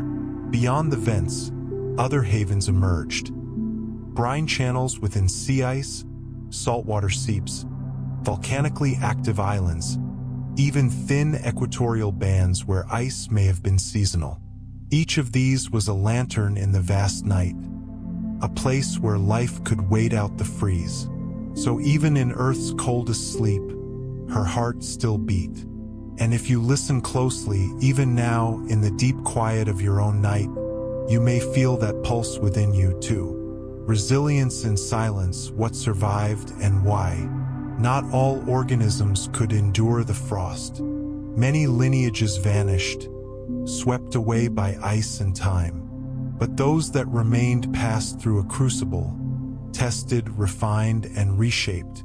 Among the survivors were extremophiles, organisms that flourish in conditions most would find unbearable. Cold, pressure, absence of light. These were not threats, but home. We believe that anaerobic bacteria, those that live without oxygen, continued their slow, patient fermentation in deep sediments. Thermophiles, lovers of heat, clustered around geothermal refuges. And halophiles, salt lovers, endured in hypersaline waters. Their secret was not strength in size or dominance, but adaptability, flexibility, and patience. And then there were the photosynthetic survivors. Some may have persisted beneath thinner sea ice near the equator, where cracks allowed light to trickle through. Others hibernated as spores or cysts, waiting for conditions to change. In them, Earth stored the memory of light. These survivors, tiny yet tenacious, would later seed the oceans once the ice receded. They would reignite the carbon cycles, reawaken oxygen flow, and reweave the food chains that had once collapsed. So tonight, as you rest, remember, survival does not always roar. Sometimes it is a whisper, a flicker, a breath held in the dark, shaping the future how the ice forged the path forward. Though the Snowball Earth episodes were devastating, they were not only endings. They were also reset buttons, pressing pause on the old and quietly writing the code for what was to come. The long freeze likely triggered massive evolutionary bottlenecks. With only a fraction of organisms surviving, genetic diversity shrank. But this also cleared the way for new pathways to emerge. Evolution, when the ice thawed, would accelerate. More importantly, these icy episodes altered the environmental stage of life. Glacial erosion reshaped the continents, grinding rock into nutrient-rich dust. When the ice melted, these nutrients flooded the oceans, fertilizing them, spurring explosions of microbial growth, and potentially setting the stage for the later rise of complex life.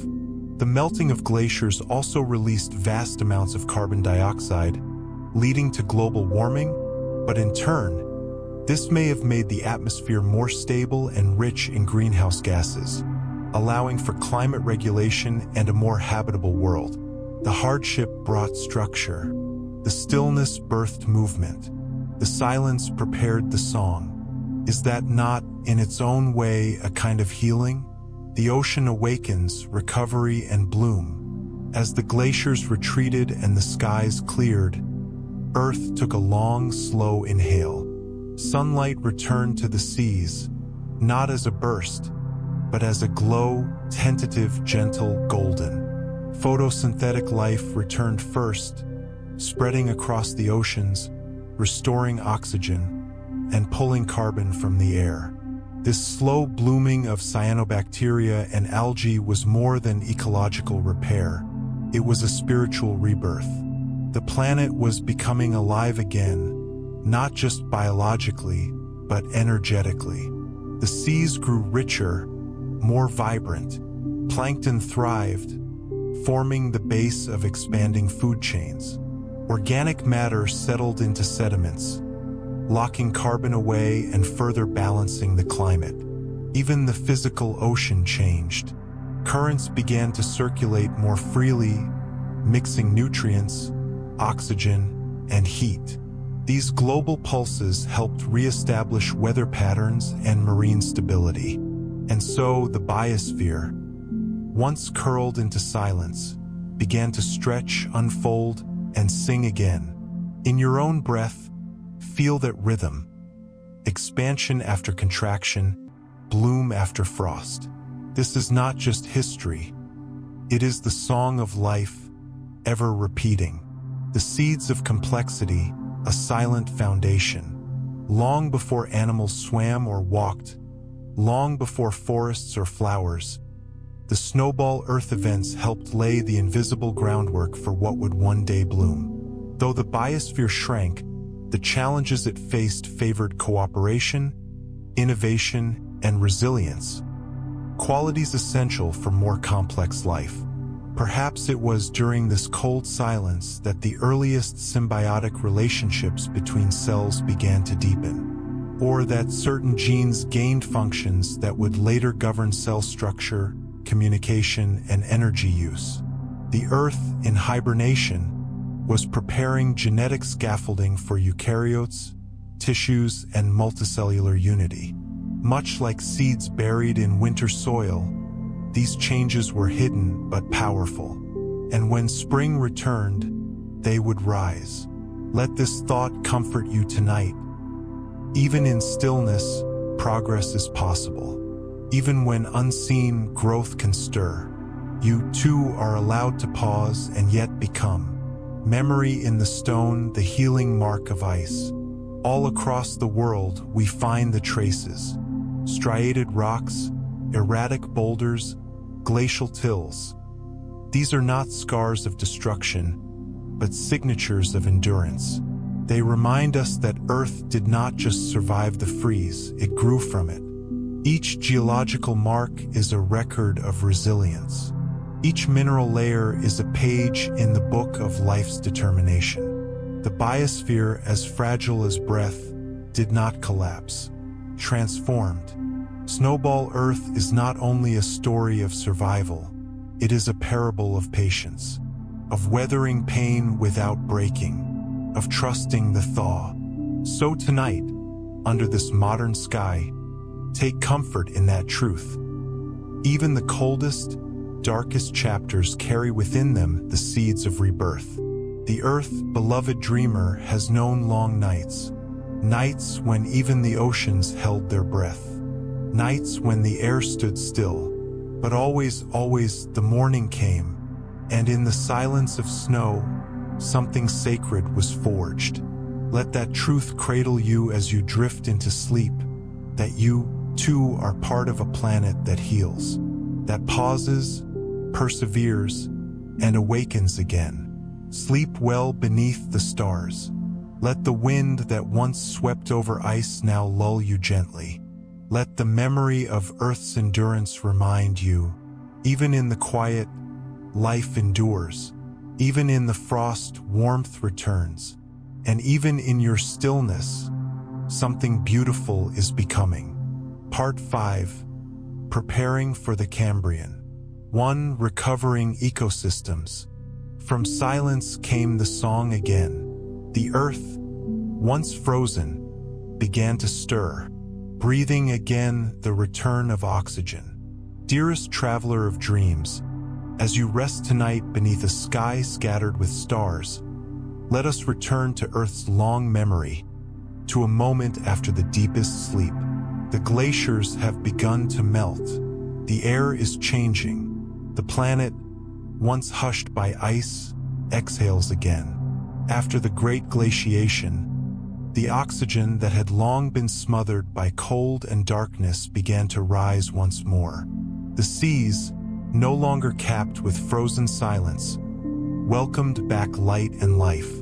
Cyanobacteria, those ancient weavers of oxygen, stirred to action. In the sunlit shallows, they resumed photosynthesis, exhaling oxygen, drop by drop, breath by breath, into the waiting ocean. The oxygen levels rose not just because of new activity, but because the world had been cleansed.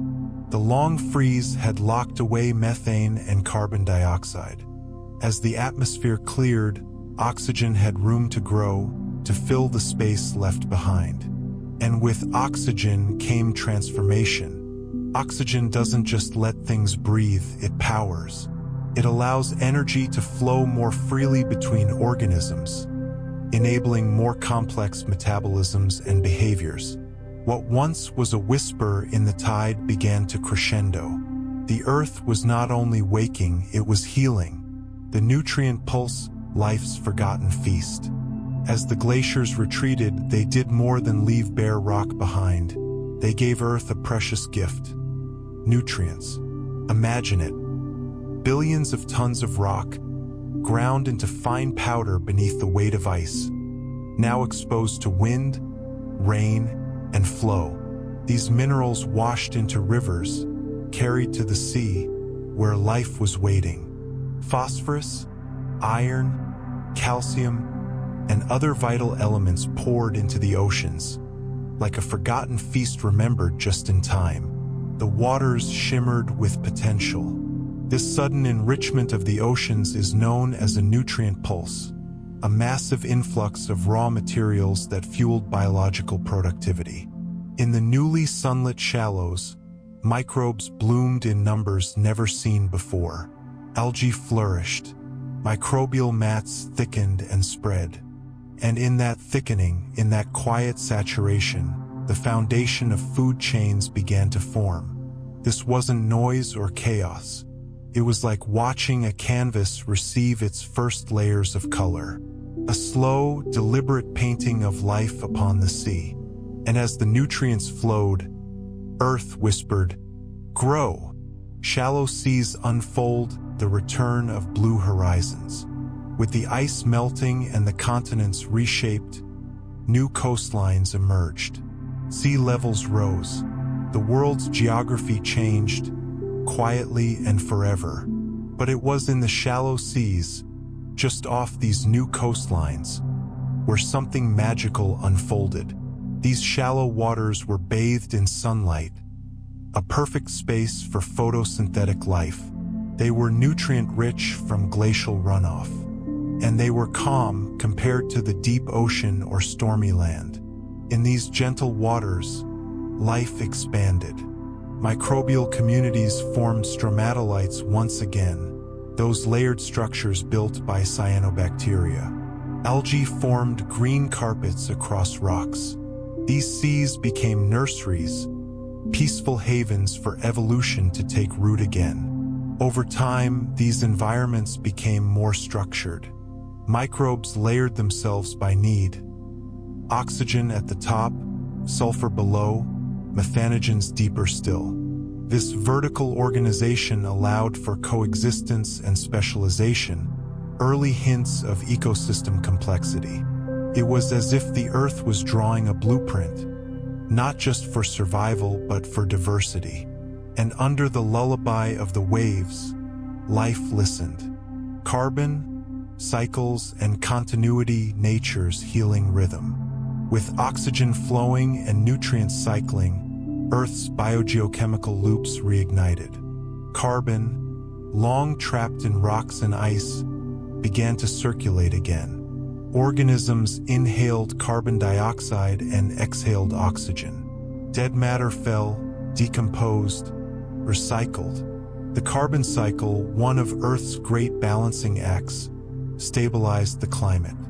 It buffered extremes, kept the oceans from acidifying. It brought warmth back to the surface, gently, kindly, like sunlight returning to a cold room. Alongside carbon, nitrogen and sulfur cycles restarted. Microbes transformed these elements into usable forms, feeding one another, connecting distant parts of the ecosystem. This interconnectedness was not yet visible to the naked eye, no forests or animals yet. But at the microbial scale, a quiet symphony was unfolding.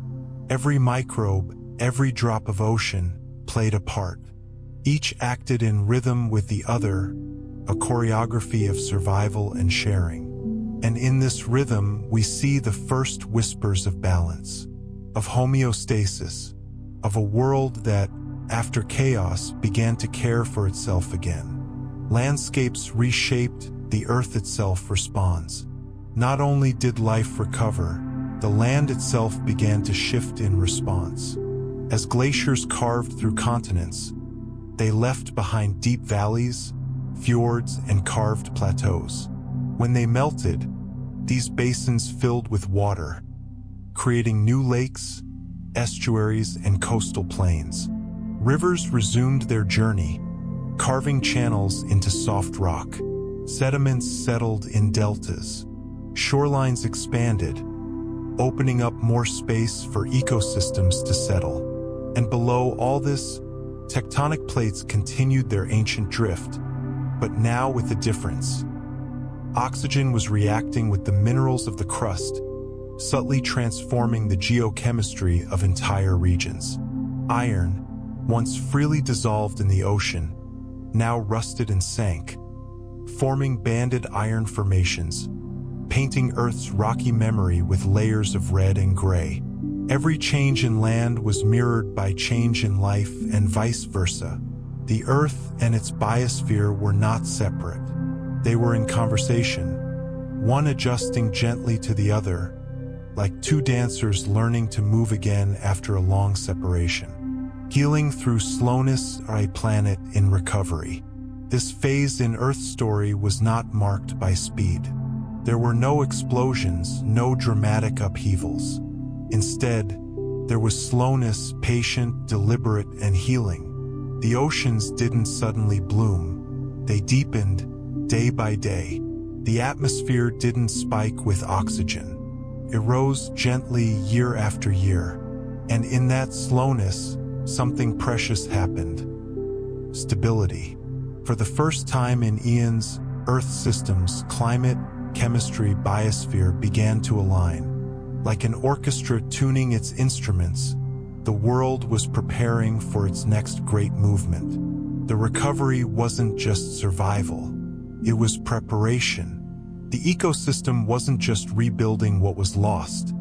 It was laying foundations for something unprecedented. The rise of complex multicellular life. This wasn't merely a return. It was rebirth. And like all healing, it needed time, quiet, and tenderness. And so, dear listener, as you settle into rest, know this: the Earth does not only move through fire and storm. Sometimes its most powerful transformations come from peace, from silence, from the gentle embrace of patience. The recovery after the snowball Earth was not just a geologic phase. It was a testament to life's resilience, to nature's ability to breathe again after the deepest freeze. Oxygen rose, nutrients flowed, seas welcomed light, the land reshaped, and life, small, quiet, invisible, listened and waited. Tonight, as you breathe, your own lungs echo that ancient recovery. Your cells, your blood, your very breath are descendants of that healing tide. Let your sleep tonight be like the sea after ice, still, cleansing, and filled with promise. The Cambrian is coming, but for now, let us lie beside this shore of renewal. Sleep well, Earth Dreamer. The tide is rising once more. 2. Precambrian biodiversity. Before the Cambrian burst into bloom, Earth held its breath, and in that silence, a gentler life awakened. The mysterious rise of the Ediacaran life forms. Beneath a velvet sea of quiet blue, the Earth was preparing a gentle surprise. After ages of slow recovery, as oxygen enriched the oceans and nutrients drifted through the shallows, life began to stir in unexpected ways. In this serene lull before the Cambrian explosion, a strange new form of biology blossomed. The Ediacaran biota. They were unlike anything before. Not plants, not animals, not fungi. These soft-bodied beings seemed to float between worlds, ancient and futuristic, alien and familiar. Some lay like fronds on the seafloor, others rippled with faint symmetry, and a few pulsed softly as if sensing the light. They left no bones behind, no shells or teeth, only the delicate impressions of their bodies, pressed into ancient marine sediment like whispers on stone. We still puzzle over them. Were they ancestors of jellyfish, relatives of worms, or a forgotten branch entirely? But in their mystery lies their magic, a reminder that evolution is not always loud, not always fierce. Sometimes it tiptoes in, on soft tides and quiet rhythms. To heal is to soften. And Earth, in birthing the Ediacaran, softened the fabric of life itself, showing us that even in darkness, beauty can bloom. The first threads of the food web. In the stillness of ancient seas, connections began to form, unseen threads binding life together. Before this, existence had been mostly solitary. Microbial mats and single-celled organisms lived alone, floating or clinging, feeding off sunlight or minerals, rarely interacting. But with the Ediacaran life came a subtle shift: community. Some organisms settled into passive filtering, gently absorbing nutrients from currents. Others grazed along bacterial mats, leaving behind wandering trails across the seafloor, the first evidence of movement, of choice. This was the beginning of the food web, not yet predation but contact, dependency, flow. Energy began to move between living things in cycles, like breath passing from one chest to another. And with it came complexity. The act of nourishing and being nourished created new niches. Life began to adapt not just to the environment, but to each other. A web was forming, fragile, elegant, and revolutionary. Even now, when we sleep and our bodies restore themselves, we are part of that ancient web, that quiet give and take, the memory of shared breath between beings, begun long before predators roamed, in a world still learning to trust. Mobility, senses, and the dawn of interaction. Then, like a sigh beneath the surface, movement began.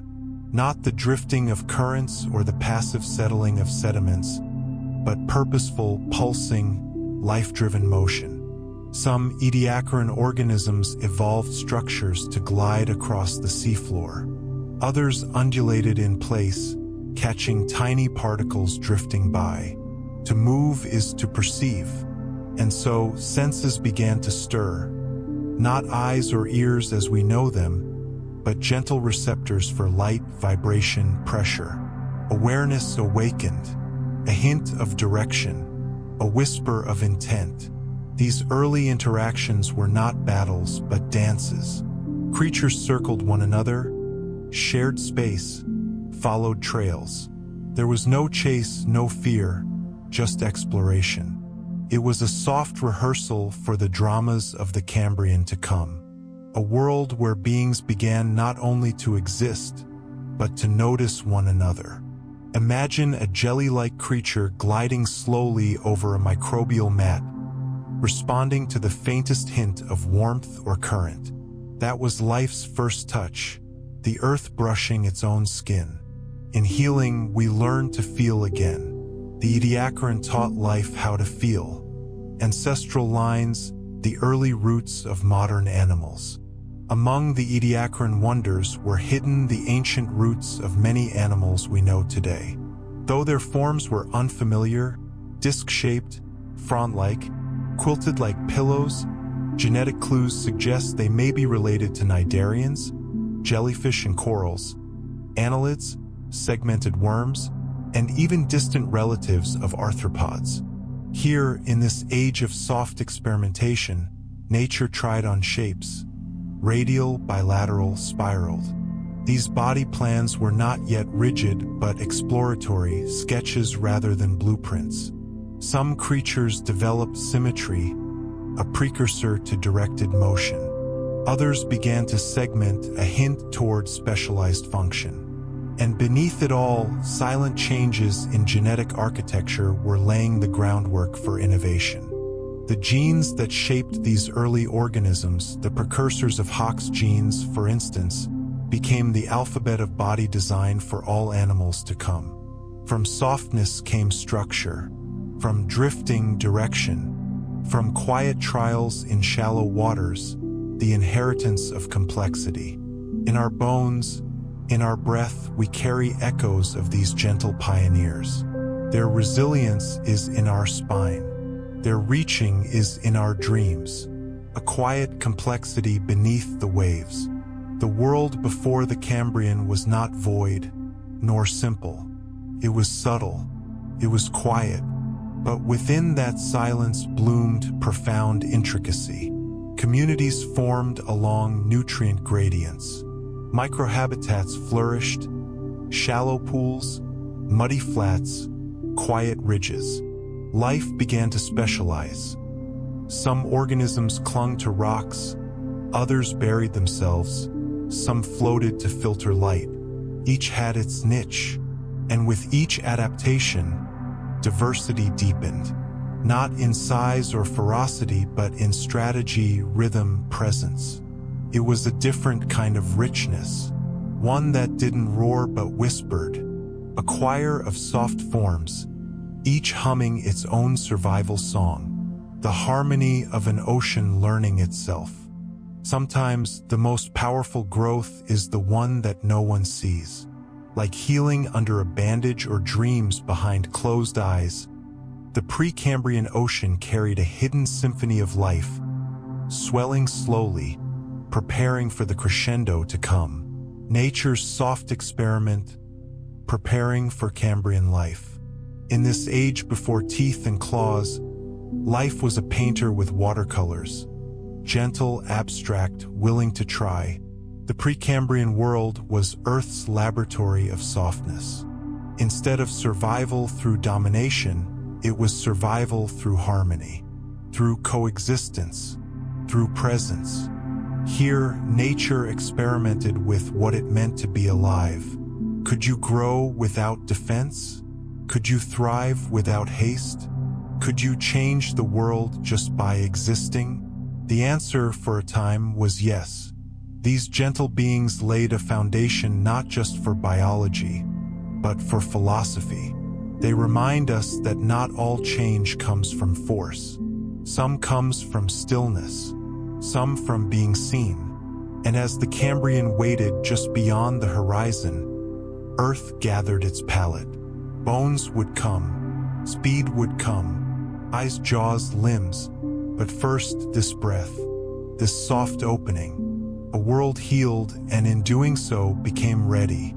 Tonight, as you drift into dreams, know that you are part of a lineage that began not with war, but with wonder. Not with struggle, but with softness. The Ediacaran whispers still echo in the quietest parts of your being, in the slow beat of your heart, in the rhythm of your breath. You too are a result of Earth's patience, its experiments, its dreams. Let your own dreams be gentle. Let your sleep carry the peace of an ancient sea. And remember, before the explosion there was stillness, and in that stillness, life bloomed. Good night, dear soul of the stars. The Cambrian is near, but for now, rest in the sea of silence. 3. The foundation for the Cambrian explosion. Before the curtain rose on Earth's greatest biological performance, a quiet orchestra of changes tuned the world into harmony. The genetic toolkit, Earth writes its code. Long before the first claws scraped across ancient seafloors or eyes blinked open to light, a quieter revolution stirred beneath the surface, in the soft blueprint of life. Hidden within single-celled organisms and the simple multicellular forms of the Ediacaran world, genes began to whisper secrets to one another.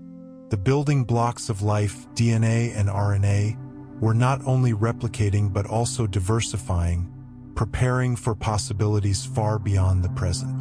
One of the greatest gifts of this age was the slow emergence of developmental control genes, like the early versions of what we now call Hox genes.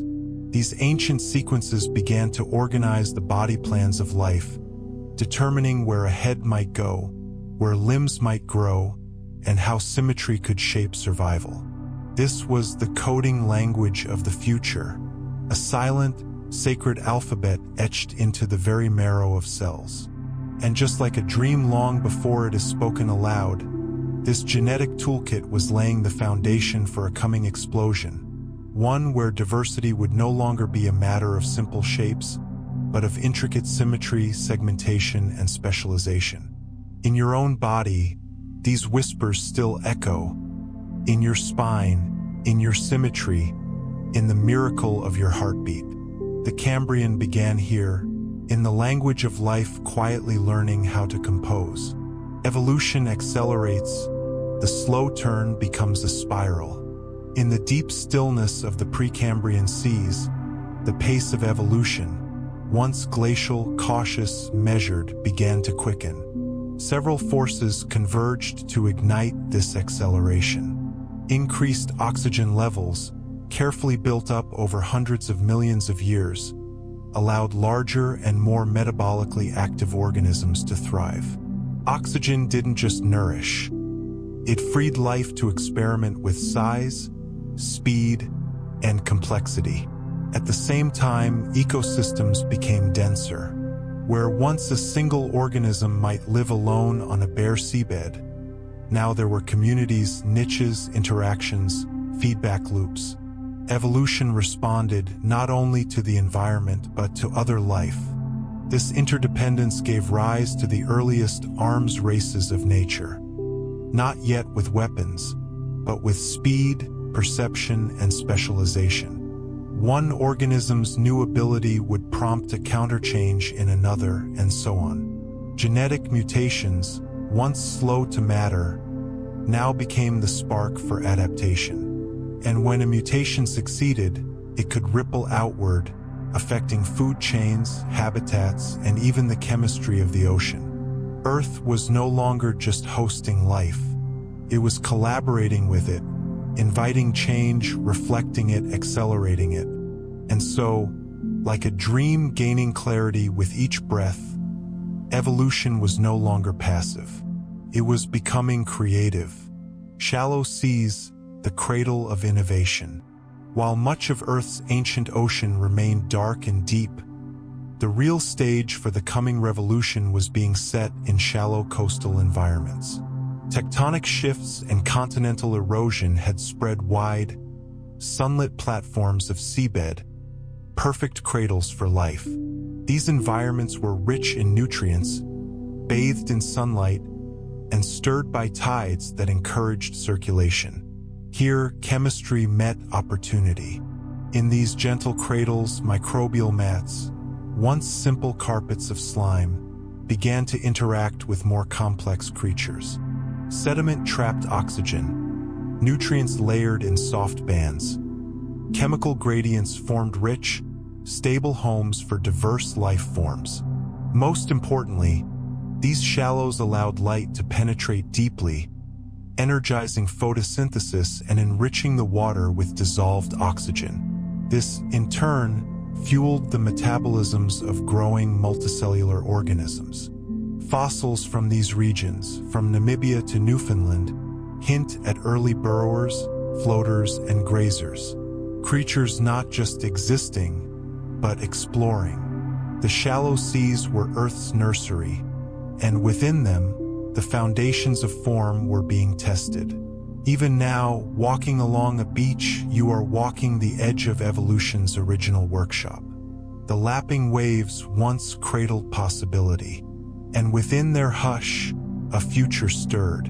Geochemical harmony, a planet in tune. While genes and bodies evolved, so too did the planet's own systems, gradually aligning in ways that allowed life to flourish. The carbon, sulfur, and nitrogen cycles, once erratic and unstable, began to smooth into reliable rhythms. Continental weathering added key minerals to oceans, especially phosphorus and calcium, essential for building strong cellular structures and eventually shells. Meanwhile, the oxygenation of Earth's atmosphere helped form the ozone layer, protecting the surface from lethal UV radiation. This meant more organisms could safely inhabit shallow waters and even the upper sediments of tidal zones. On land, though still barren, rock and soil were changing too, breaking down through wind and water into the beginnings of fertile sediment, setting the stage for future terrestrial life. This planetary harmony did not happen by chance. It was a long, orchestrated unfolding, a dance between biology and geology, where feedback loops tied life to stone and stone to breath. We often think of healing as a personal process, but Earth teaches us otherwise. Healing can be global, geologic, slow, and shared. The planet was tuning itself, gently, patiently, for the symphony to come. Cellular sophistication preparing the tools for complexity. As the seas grew richer and environments more stable, the cells of living organisms quietly became more efficient, more elegant, and more versatile. Multicellular life learned to coordinate. Cells began to specialize more deeply, some to move, some to feed, others to sense. This allowed tissues to form, which in turn led to body shapes more capable of interaction with the environment. Internal structures became more complex. Channels to move fluids, signals to share information between cells, proteins to regulate development. Organisms no longer floated idly. They responded, reacted, even planned. This internal coordination was the hidden machinery of the Cambrian future, the difference between a blob and a being. And just as the mind heals through connection and coherence, life was healing from its ancient isolation. It was learning to become a community not only of species but of cells working in chorus. Beneath every Cambrian creature was this legacy, a choreography rehearsed in silence, a quiet prelude to an explosive symphony. The Cambrian explosion did not arrive as a surprise. It was a culmination, not a spark.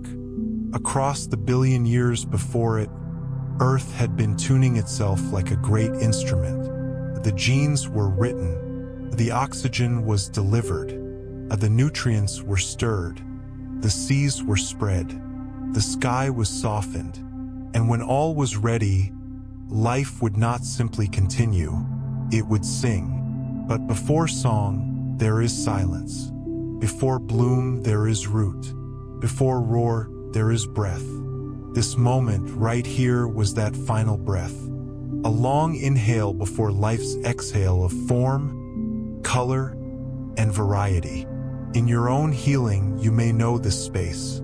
The moment when change has not yet arrived, but you feel it. When every cell leans forward in hope. The Cambrian would come, but first, the world held still, calm, composed, expectant. Tonight, as you rest beneath your own sky, a sky shaped by the same forces that once cradled ancient seas, know that within you, the same promise dwells. The ability to bloom after silence, the strength to evolve from softness, the beauty of becoming slowly, deeply, truly.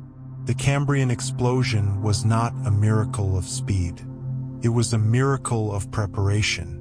So sleep now, gentle soul, beneath the stars that watched it all. You too are a masterpiece waiting to awaken. Part 6, The Proterozoic Legacy. 1. The meaning of oxygen. In every breath you take tonight, echoes a story billions of years old.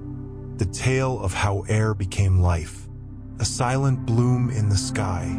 Before the earth wore blue skies and green forests. Before lungs inhaled and exhaled in rhythm. There was a time when oxygen was nothing more than a rare whisper. In the oceans, cyanobacteria worked tirelessly, their tiny bodies capturing sunlight and weaving it into sugar and gas. This was not a loud event. There was no explosion, no thunderclap, just light, water, and time, repeated endlessly over eons. With every breathless sunrise, these microorganisms exhaled oxygen into a world that barely noticed. But the world was listening in its own patient way. Oxygen, though slow to rise, was steady.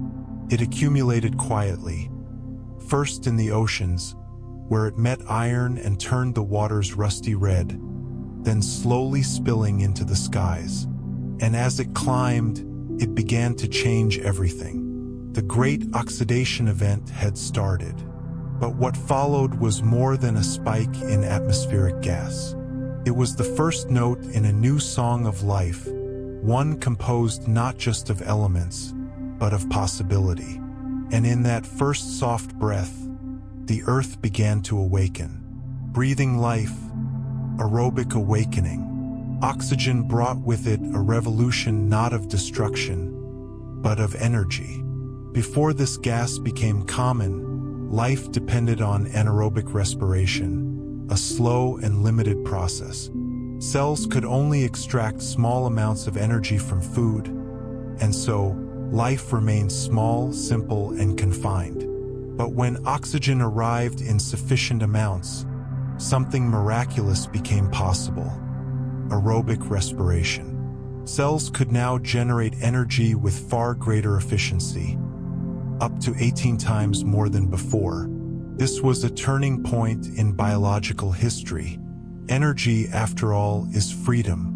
With more power, organisms could build more complex structures. They could grow larger, sustain longer lifespans, and coordinate into multicellular forms. They could move faster, react quicker, and even begin to sense and adapt. Oxygen became the invisible engine behind evolution's acceleration. Not by force, but by nourishment. Tonight, as your lungs quietly rise and fall, remember, this very breath echoes that ancient gift. You are a descendant of that great awakening. Every cell in your body remembers what it means to burn brightly, gently but fully, in the presence of oxygen. A guardian in the sky, ozone's embrace. As oxygen gathered in the upper layers of the atmosphere, a subtle transformation unfolded, one that would protect the Earth forever. High above the clouds, some oxygen molecules met the sun's ultraviolet rays and broke apart. In the dance of rejoining, they formed ozone, a triatomic molecule that became our planet's first shield. Before ozone, ultraviolet radiation streamed freely to the surface, too harsh for life to venture onto land. DNA burned, cells ruptured. Only the deepest waters offered safety. But now, with a growing ozone layer, Earth wore a cloak of gentle defense. This veil didn't stop the light, it filtered it, softened it. It allowed warmth without searing, permitted light without harm. And in this softened light, life began to explore new possibilities. Plants would one day rise from soil. Eyes would one day open to the sun. But it began here with an invisible layer, floating far above, watching silently. Even now, as you rest beneath your ceiling or beneath stars, ozone cradles our planet. A protective whisper, born of oxygen, still surrounds you. It is Earth's quiet promise: I will keep you safe. Oxygen and the web of life. Oxygen did not act alone. Like a healer placing hands on many parts of a wound, it reached into every corner of the biosphere, binding, transforming, connecting. It allowed the carbon cycle to flourish more fully, enabling plants and earlier photosynthetic bacteria to convert sunlight into sugar with elegance and speed. It accelerated the nitrogen cycle, making fertile ground for ecosystems to expand. It breathed energy into food chains, creating balance between predator and prey, growth and decay. Oxygen wove threads where once there were only strands. The tapestry of life became more colorful, more intertwined. And through it all, oxygen enabled complexity. Not just in form, but in behavior. Organisms could now afford to cooperate, to specialize, to build communities. Even emotion, fear, attraction, bonding, would not be possible without the biological energy that oxygen grants. You are not separate from this. Your mind, your memories, your very dreams tonight, they are powered by the fire oxygen carries into your blood. You are not just alive. You are woven into the Earth's breath. Climate imbalance. The oxygen thermostat. Oxygen didn't just change life, it reshaped the climate itself. By interacting with methane and carbon dioxide, oxygen contributed to the regulation of global temperature. The dramatic drop in methane during the Great Oxidation Event triggered glaciations, the snowball Earths. But over time, balance was restored. With oxygen in the sky and carbon cycling through oceans and rocks, Earth entered an era of more stable climate rhythms. Not perfect, but patterned, knowable, livable. This climate regularity gave life a dependable stage to evolve upon. Tides, temperatures, seasons, all became part of a gentle metronome, ticking in harmony with biology. In healing, we learn that stability is not stagnation. It's permission. Permission to grow, to test, to reach. Oxygen was not merely a gas. It was Earth's invitation to evolve in peace. And just as your body seeks homeostasis, cradled by your breath, so too did the Earth, in her vastness, find calm in the rise of this sacred molecule. Oxygen's eternal echo. We often think of revolutions as loud, fast, dramatic, but the rise of oxygen was none of these. It was patient, it was invisible, and it was profound. It turned a lifeless sky into a stage for miracles. It gave creatures not just the means to survive, but to thrive. It cradled the future in the present, gently preparing the planet for trilobites, trees, and eventually us. Even now, as you read this, your every breath is an inheritance, not of gold or titles, but of molecules that remember the ancient sea, the ancient sky, the ancient sunlight. You breathe in the legacy of cyanobacteria, of forgotten tides, of the first spark of cellular fire. So tonight, as your chest rises and falls in rhythm with all that has lived before you, may you feel the weightlessness of wonder. Oxygen, unseen, untouchable, holds you gently, the way the earth once held the earliest flame of life. Sleep deeply, dear dreamer. The same breath that stirred the oceans now stirs within you. And in that breath, you are home to the legacy of multicellularity. Some gifts are so quiet we forget they ever arrived, but they remain, not in memory, but in every heartbeat, every breath, every growing thing. From solitude to symphony, once all of life was alone. Single-celled, self-contained, floating through the deep oceans. Life moved in silence, touching but never truly joining. Each cell lived for itself, to divide, to survive, to continue. But slowly, softly, something changed. Some cells began to stay together after division, not as a mistake, but as a choice. They began to coordinate, to communicate, to specialize. They formed tiny colonies, then communities, then the first whispers of bodies. This was the birth of multicellularity, not a loud revolution, but a quiet agreement. We are more together, and like stars joining into galaxies, life began to weave itself into something greater. Tonight, as your body rests, made of trillions of cooperative cells, remember, you are not one thing. You are a living symphony, born from that ancient shift from solitude to union. The origins of biological complexity. Multicellularity wasn't just about joining forces. It required new systems. Cells had to learn to speak the same language through chemicals, signals, and touch. They had to share resources. Some took on defense, others digestion, others reproduction. This division of labor, so familiar to us now, was once a wild new idea. Within these early multicellular organisms, the first tissues formed layers of cells working as one. Muscles to move, skin to protect, nerves to sense.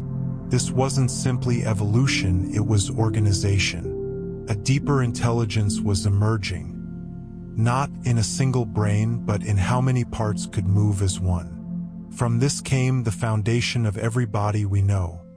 From the jellyfish to the wolf, from the fern to the bird, all born from this ancient trust between cells. Even now, your skin, your blood, your eyes are echoes of those first experiments. Complexity didn't mean chaos. It meant connection. And in that connection, life found purpose. Anchored in time, fossils of first bodies.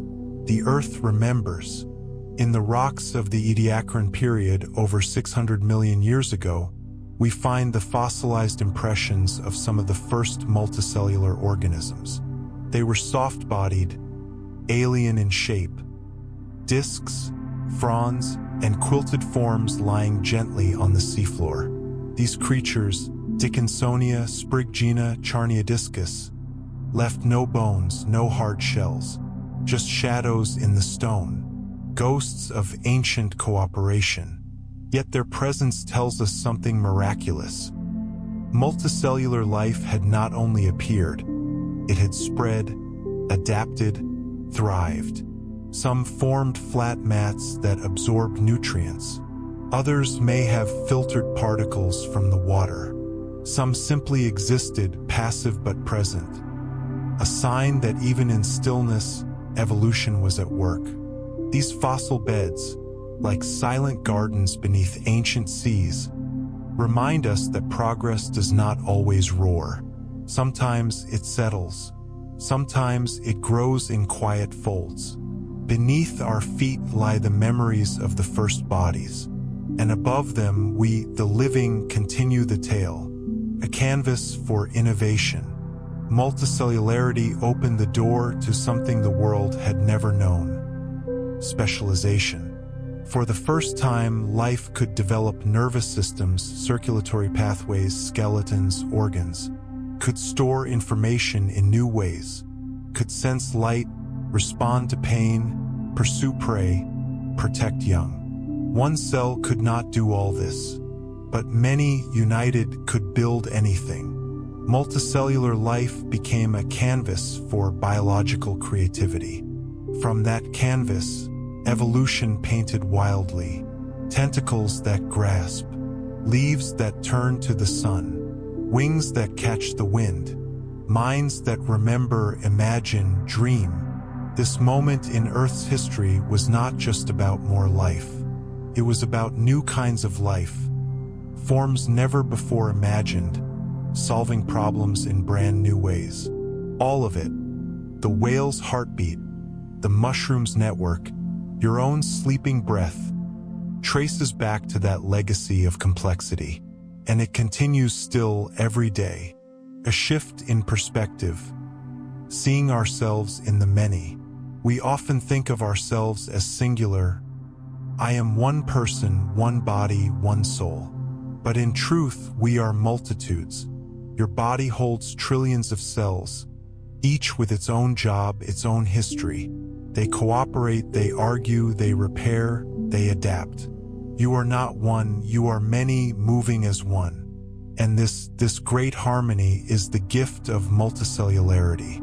It teaches us a gentle truth, that wholeness is not sameness, that unity does not erase difference, but embraces it. A multicellular body is stronger because of its diversity, just like a forest, a coral reef, or a community. Even the earth, in a way, is a multicellular being. With rivers as veins, forests as lungs, volcanoes as beating hearts. And we, as part of that great organism, have a place not above it, but within it. To understand multicellularity is to understand interbeing, the deep truth that we are never alone, never separate, never singular. We are the many dreaming as one, carrying the legacy forward. Now, as you rest beneath your own skin, held gently by a blanket, by gravity, by breath. Your body continues its quiet symphony. Cells whisper, blood flows, nerves fire in silence. This harmony was earned long ago by microbes that chose to trust, by organisms that dared to share, by ancestors that reached toward togetherness. Multicellularity wasn't just a biological strategy. It was a leap of faith, a promise. I will not be everything alone, but I will be something more with others. Tonight, as your body heals itself in sleep, know that you carry that same promise. You are built on connection, sustained by cooperation, made of stardust and of trust. Multicellularity was not the end of the journey. It was the beginning of everything that feels alive. So breathe deeply. Feel your fingers, your spine, your lungs. Let your cells sing softly in the dark. And remember, you are not just you.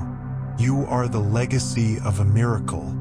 3. Transition to the Phanerozoic. A gentle farewell to the Precambrian. When the Precambrian curtain falls.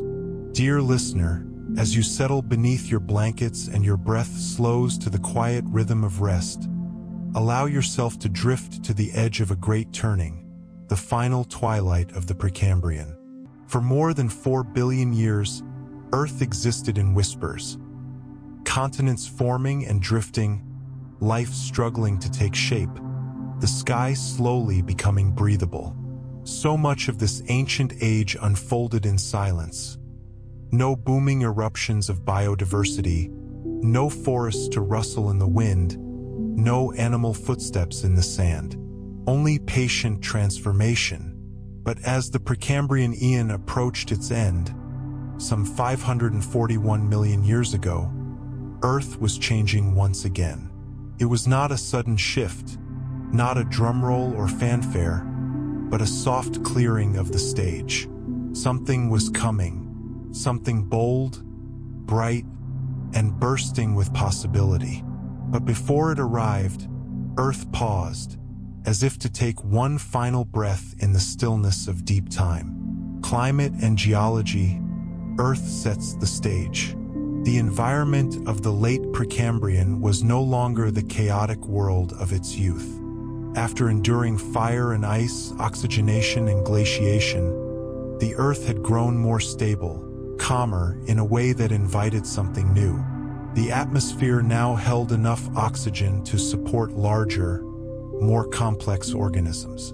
The oceans, rich in nutrients from weathered rocks and upwelling currents, offered fertile ground for life to expand.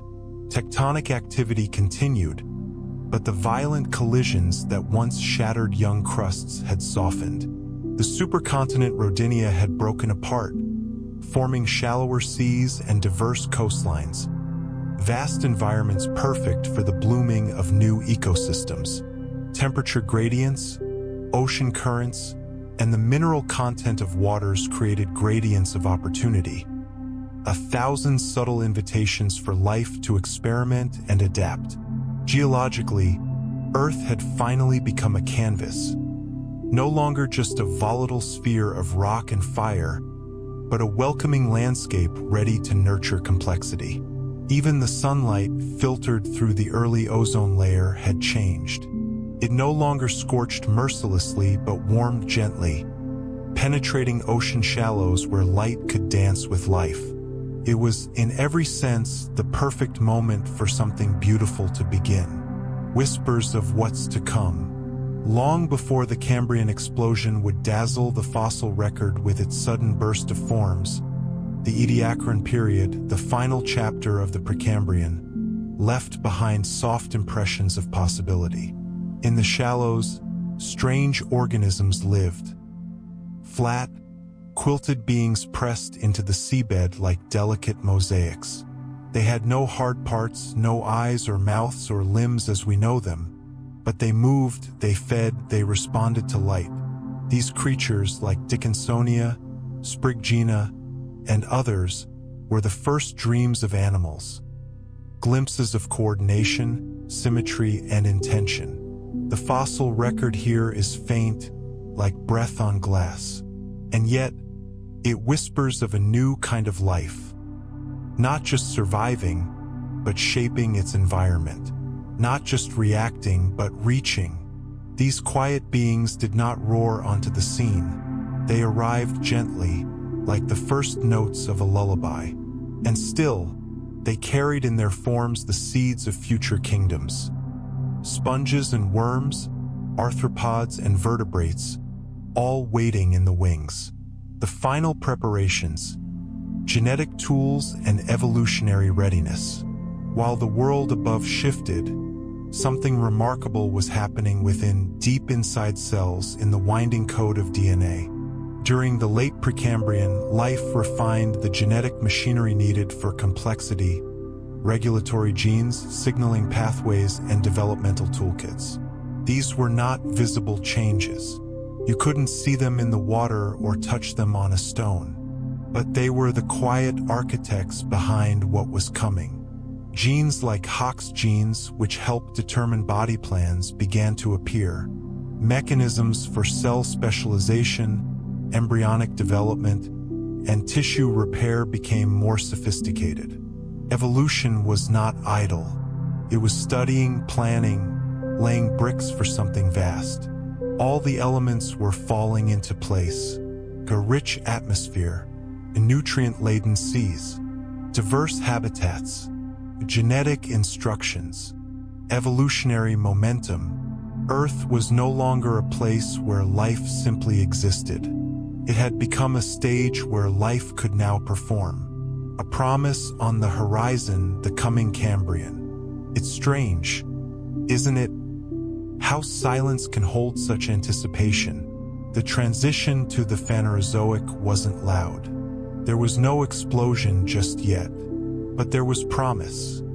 A pressure building in the deep time, like light gathering before dawn. The Cambrian explosion would soon arrive, and with it, animals with shells and eyes and legs, predators and prey, arms that grasped and mouths that bit.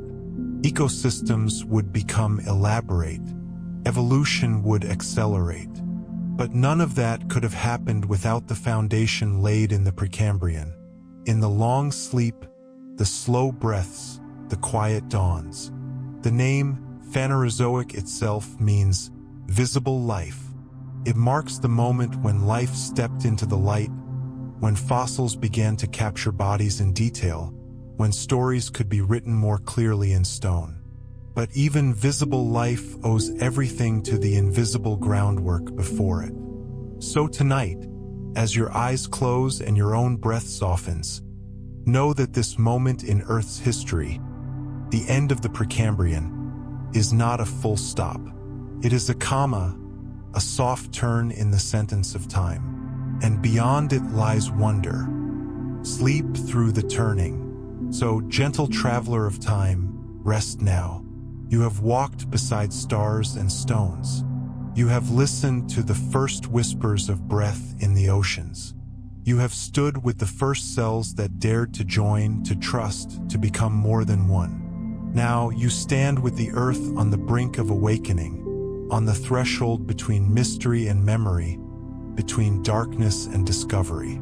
Let your body mirror the earth's transformation. From stillness to readiness, from healing to hope. Close your eyes beneath the same sky that once watched over the last days of the Precambrian. In your veins run molecules shaped by that ancient sea. In your cells echo the choices made in silence long ago. The Cambrian is near, but tonight you are still in the sacred hush that came before it. And hush is a gift. Sleep, dear one. The world is waiting, and it always has time for your dreams. Part 7. Dear soul of the night, as your body finds comfort in the hush of darkness, and your thoughts slowly release their grip on the day, let me take your hand, gently, and guide you across the quiet echoes of deep time. Tonight, we stand together at the threshold of remembrance, looking back upon a vast and silent chapter, the Proterozoic. This was not a time of noise or spectacle. It was a time of slow transformation, of breath finding rhythm, of light learning to land gently on stone. Let us close our eyes now, not to forget, but to truly remember. The rise of oxygen, the first breath of a living planet. In the beginning, Earth's air was thick with mystery. No oxygen to breathe, no breeze we'd recognize. But in the ancient oceans, small blue-green architects, cyanobacteria, toiled in quiet devotion, exhaling oxygen like a sacred offering. This was the great oxidation event. It wasn't an explosion, but a shift, a new heartbeat pulsing through the sky. Oxygen, once unknown, began to build in the atmosphere, transforming the very essence of air. It brought both birth and death. Anaerobic life faded. The sky cleared. The earth cooled. The atmosphere became a canvas, painted with light and wind. Transformation of the sky from fire to grace. With oxygen's rise, methane fell, and so did warmth. Earth slipped into slumber, wrapped in its first global ice. But beneath the frost, life endured. Above, a new guardian appeared, ozone. Formed from oxygen under the sun's touch, this layer began shielding Earth from harsh radiation. For the first time, light was not just a force, it was an invitation. The sky changed colors, the world found clarity. Winds began to stir, currents began to flow. Earth began to move not in chaos, but in song. The gift of complexity, eukaryotes, and cooperation. Within this softened, sunlit world, a deeper miracle unfolded, the birth of eukaryotic life.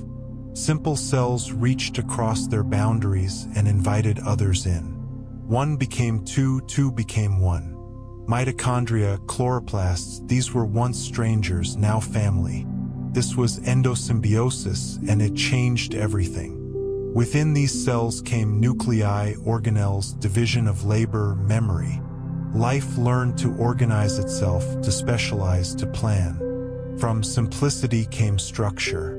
From union, identity. From change, resilience.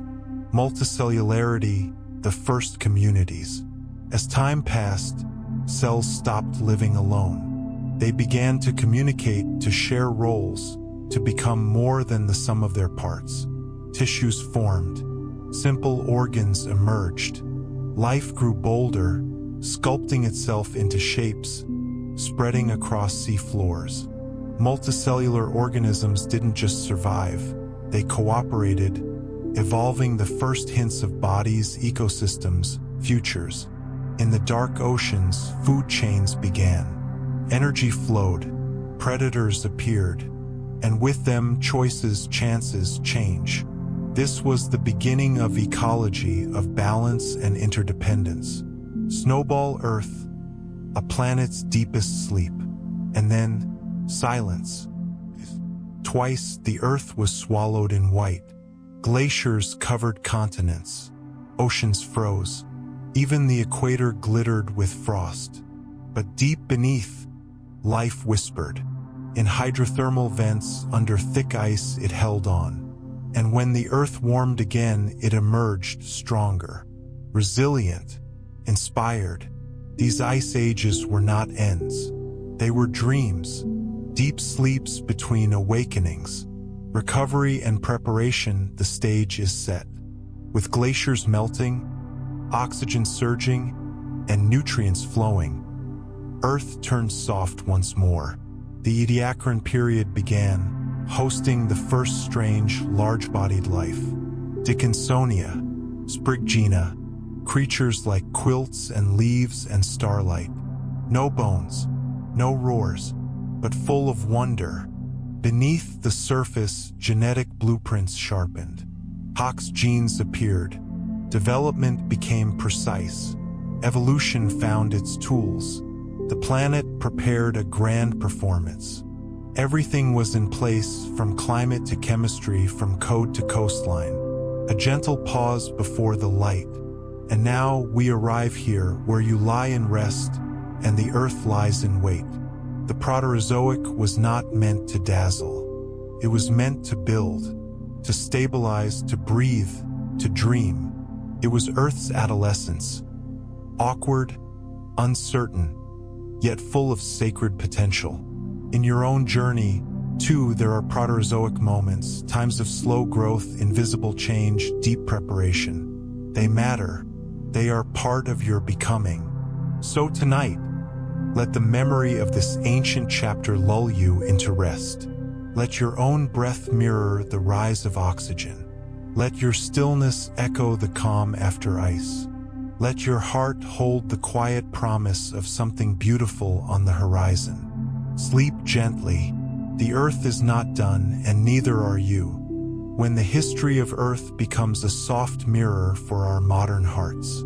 There are nights when the weight of the world presses heavily on your chest. When work deadlines pile up, family expectations feel too loud, your studies seem endless, or the quiet ache of self-doubt grows louder than your thoughts. On those nights, when even sleep hesitates to arrive, I invite you to listen to something older than your worries. The deep, rhythmic story beneath your feet. The story told not in hours, but in eons. The story of Earth, patient and enduring, and quietly, lovingly familiar. The Proterozoic eon was not one of dramatic eruptions or thunderous extinction events. It was not a time of spectacle. Instead, it was a slow unfolding, nearly 2 billion years of quiet becoming. The sky, once thick with methane, began to clear. The oceans, once dim and warm, became cradles of new chemistry. Cells learned to cooperate. Oxygen, that sacred breath of life, gently found its place in the air. Isn't that comforting to know? That transformation, real, deep, enduring transformation, does not need to be loud. That just as the earth changed through gentle pressure, invisible breath, and quiet alliance, so can we.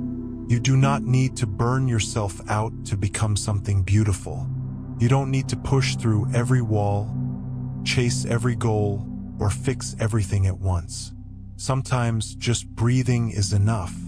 Let the great oxidation event remind you of your inner power. Not the explosive kind, but the subtle force that builds slowly through repetition, intention, and trust. The oxygen that changed the planet didn't shout. It didn't force. It simply showed up, day after day, microbe after microbe, until the world could no longer remain the same. In the same way, every small act of kindness you offer, every time you forgive, every break you take to care for yourself, they matter. Even if no one sees, even if no one thanks you. If you've ever felt like you're falling behind in your job, in school, in relationships, consider this. How many millions of years did it take for mitochondria to become essential? For complex life to take its first breath? The Earth didn't race toward results. It rested. It experimented. It failed and began again. You are not behind. You are becoming.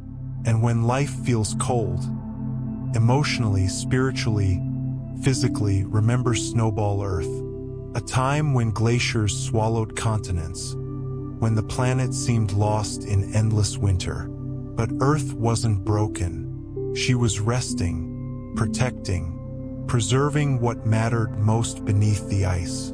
You too are allowed to pause, to go still, to say not today to the chaos outside your window.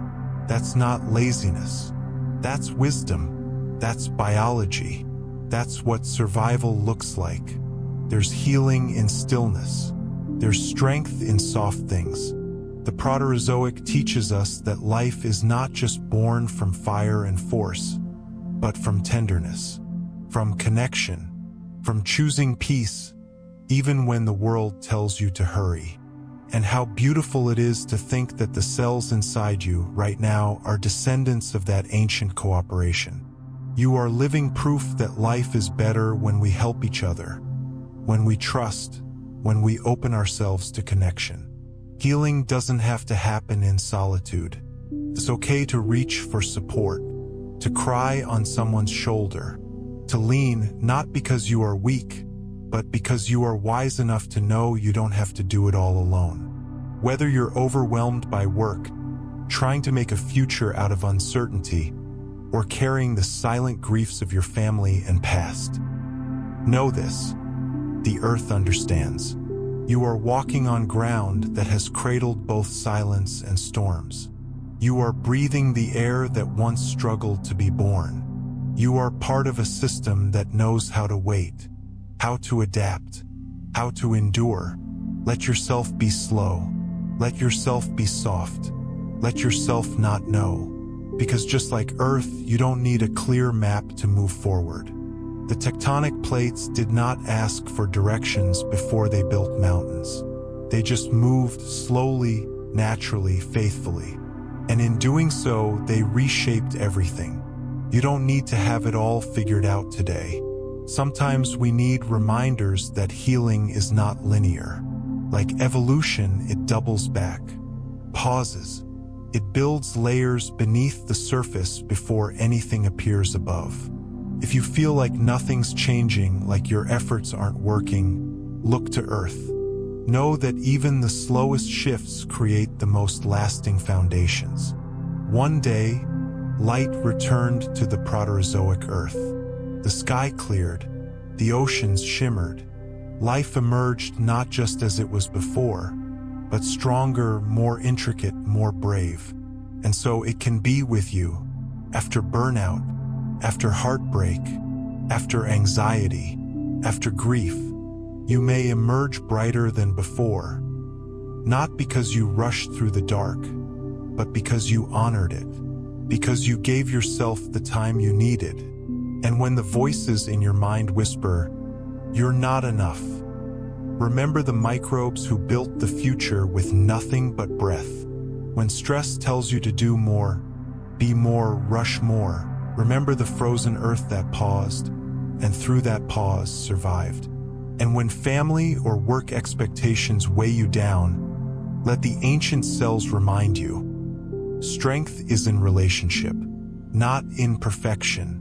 Let yourself be part of something ancient, something slow, something sacred. You are not broken because you're tired. You are not failing because you're not fast. You are a living echo of Earth's deepest wisdom, that becoming takes time, that life is not measured in deadlines, but in depth. So tonight, if you feel overwhelmed by what you haven't done, if you are grieving something you can't name, or if you simply need a moment to remember your breath, look to the earth. Feel your feet against the ground and remember, this planet has survived billions of years through patience and change. You can too. You are healing even now, even here, even if no one sees it yet. Sleep well, beloved traveler of deep time. You are not alone, not ever. From silence, a symphony. Dearest dreamer, as you lie beneath the quiet dome of night, nestled in the rhythm of your breath, you are not alone. The earth itself once lay still like this, hushed, waiting. And just as your chest rises and falls with calm assurance, so too did the world once exhale softly after an age of ice, complexity, and rebirth. Now we stand upon the threshold of something extraordinary. The Proterozoic was an era of whispers, of long, slow awakenings, of unseen symmetries forming beneath the waves and within the cells. It was an age when Earth tended to its wounds, breathing life into atmosphere, light into oceans, and warmth into rock. All of it, the oxygenation, the union of cells, the forming of tissues, the retreat of glaciers, led to this moment. A moment not of silence, but of song. A stage prepared. Imagine, if you will, the world just before the Cambrian dawn. Oceans stretch across the horizon, rich with minerals from eons of weathering. The skies are blue, clear of methane haze, allowing sunlight to pour freely into the seas. The continents have begun to gather, setting the stage for future mountain building, ocean currents, and climates. Life, once restricted to tiny, quiet forms, has become bolder. Simple animals drift and graze. They cling to rocks. They sift particles. Some move. Some pulse. Some reach. There is no roar yet, but there is rhythm. There is rehearsal. And Earth, ancient, patient Earth, is listening. A hidden revolution. What lies ahead is not merely a change in shape or number. It is a change in direction. An evolutionary revolution that will mark one of the most dramatic biological bursts in Earth's entire history. The Cambrian explosion is not just an increase in diversity. It is the birth of complexity that resembles our world today. Organisms will evolve hard parts, shells, spines, scales. They will develop senses. Eyes will begin to see. Nerves will transmit messages. Mouths will open to feed. Predators and prey will arise. And the great dance of life, of interaction, competition, cooperation, extinction will begin. It is a story written in fossils, in layers of rock laid gently across the globe like sheets on a dreaming body. This is when nature experiments wildly. Creatures that crawl, creatures that swim, bodies that twist and armor. Life tries everything, and the canvas is wide open. Why now? Why did life wait so long to bloom in this way? Because it needed to heal first. Oxygen had to rise, but not too fast. Glaciers had to come and go, carving nutrients from stone. Cells had to learn to share, to build internal communities. The ozone layer had to thicken, shielding the world from ultraviolet fire. And deep within the oceans, the quiet refinement of DNA, of information, had to mature. Evolution, like healing, is not rushed. It is slow, deliberate, patient. And when the world was finally ready, life responded, not with hesitation, but with fire. The first sparks of complexity. You will soon meet creatures like Opabinia, with 5 eyes and a snout like a vacuum hose. You'll meet Anomalocaris, the apex predator of its time, gliding through water with segmented flaps. You'll meet trilobites, the ancient ancestors of modern arthropods, who scuttled across the seafloor in vast numbers. Some will be familiar, others utterly alien, as if imagined in a dream. But each tells a truth. Life, when given the chance, explodes into possibility. This explosion is not chaotic. It is creative, and its echoes are still within us. The symmetry of your body, the segmentation of your spine, the instincts that drive your hunger, your sight, your sense of touch, all have roots in this ancient explosion, a mirror for the soul. And in this roaring beauty, there is something deeply human. For perhaps the Cambrian speaks not just of biology, but of hope.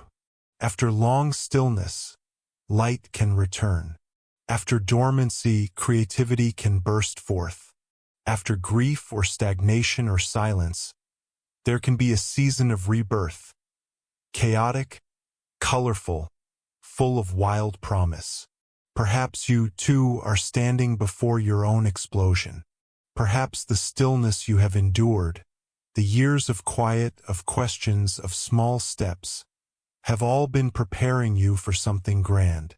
Let the Cambrian be a reminder. Your energy is not lost. It is gathering to the beginning of all futures. As we turn the page from the Proterozoic to the Phanerozoic, the visible life eon, we are not simply stepping forward. We are leaping. We are entering a time of diversity, of competition, of extinction and renewal of predators and pathfinders. Every branch of the animal kingdom, mollusks, arthropods, chordates, will rise during this time.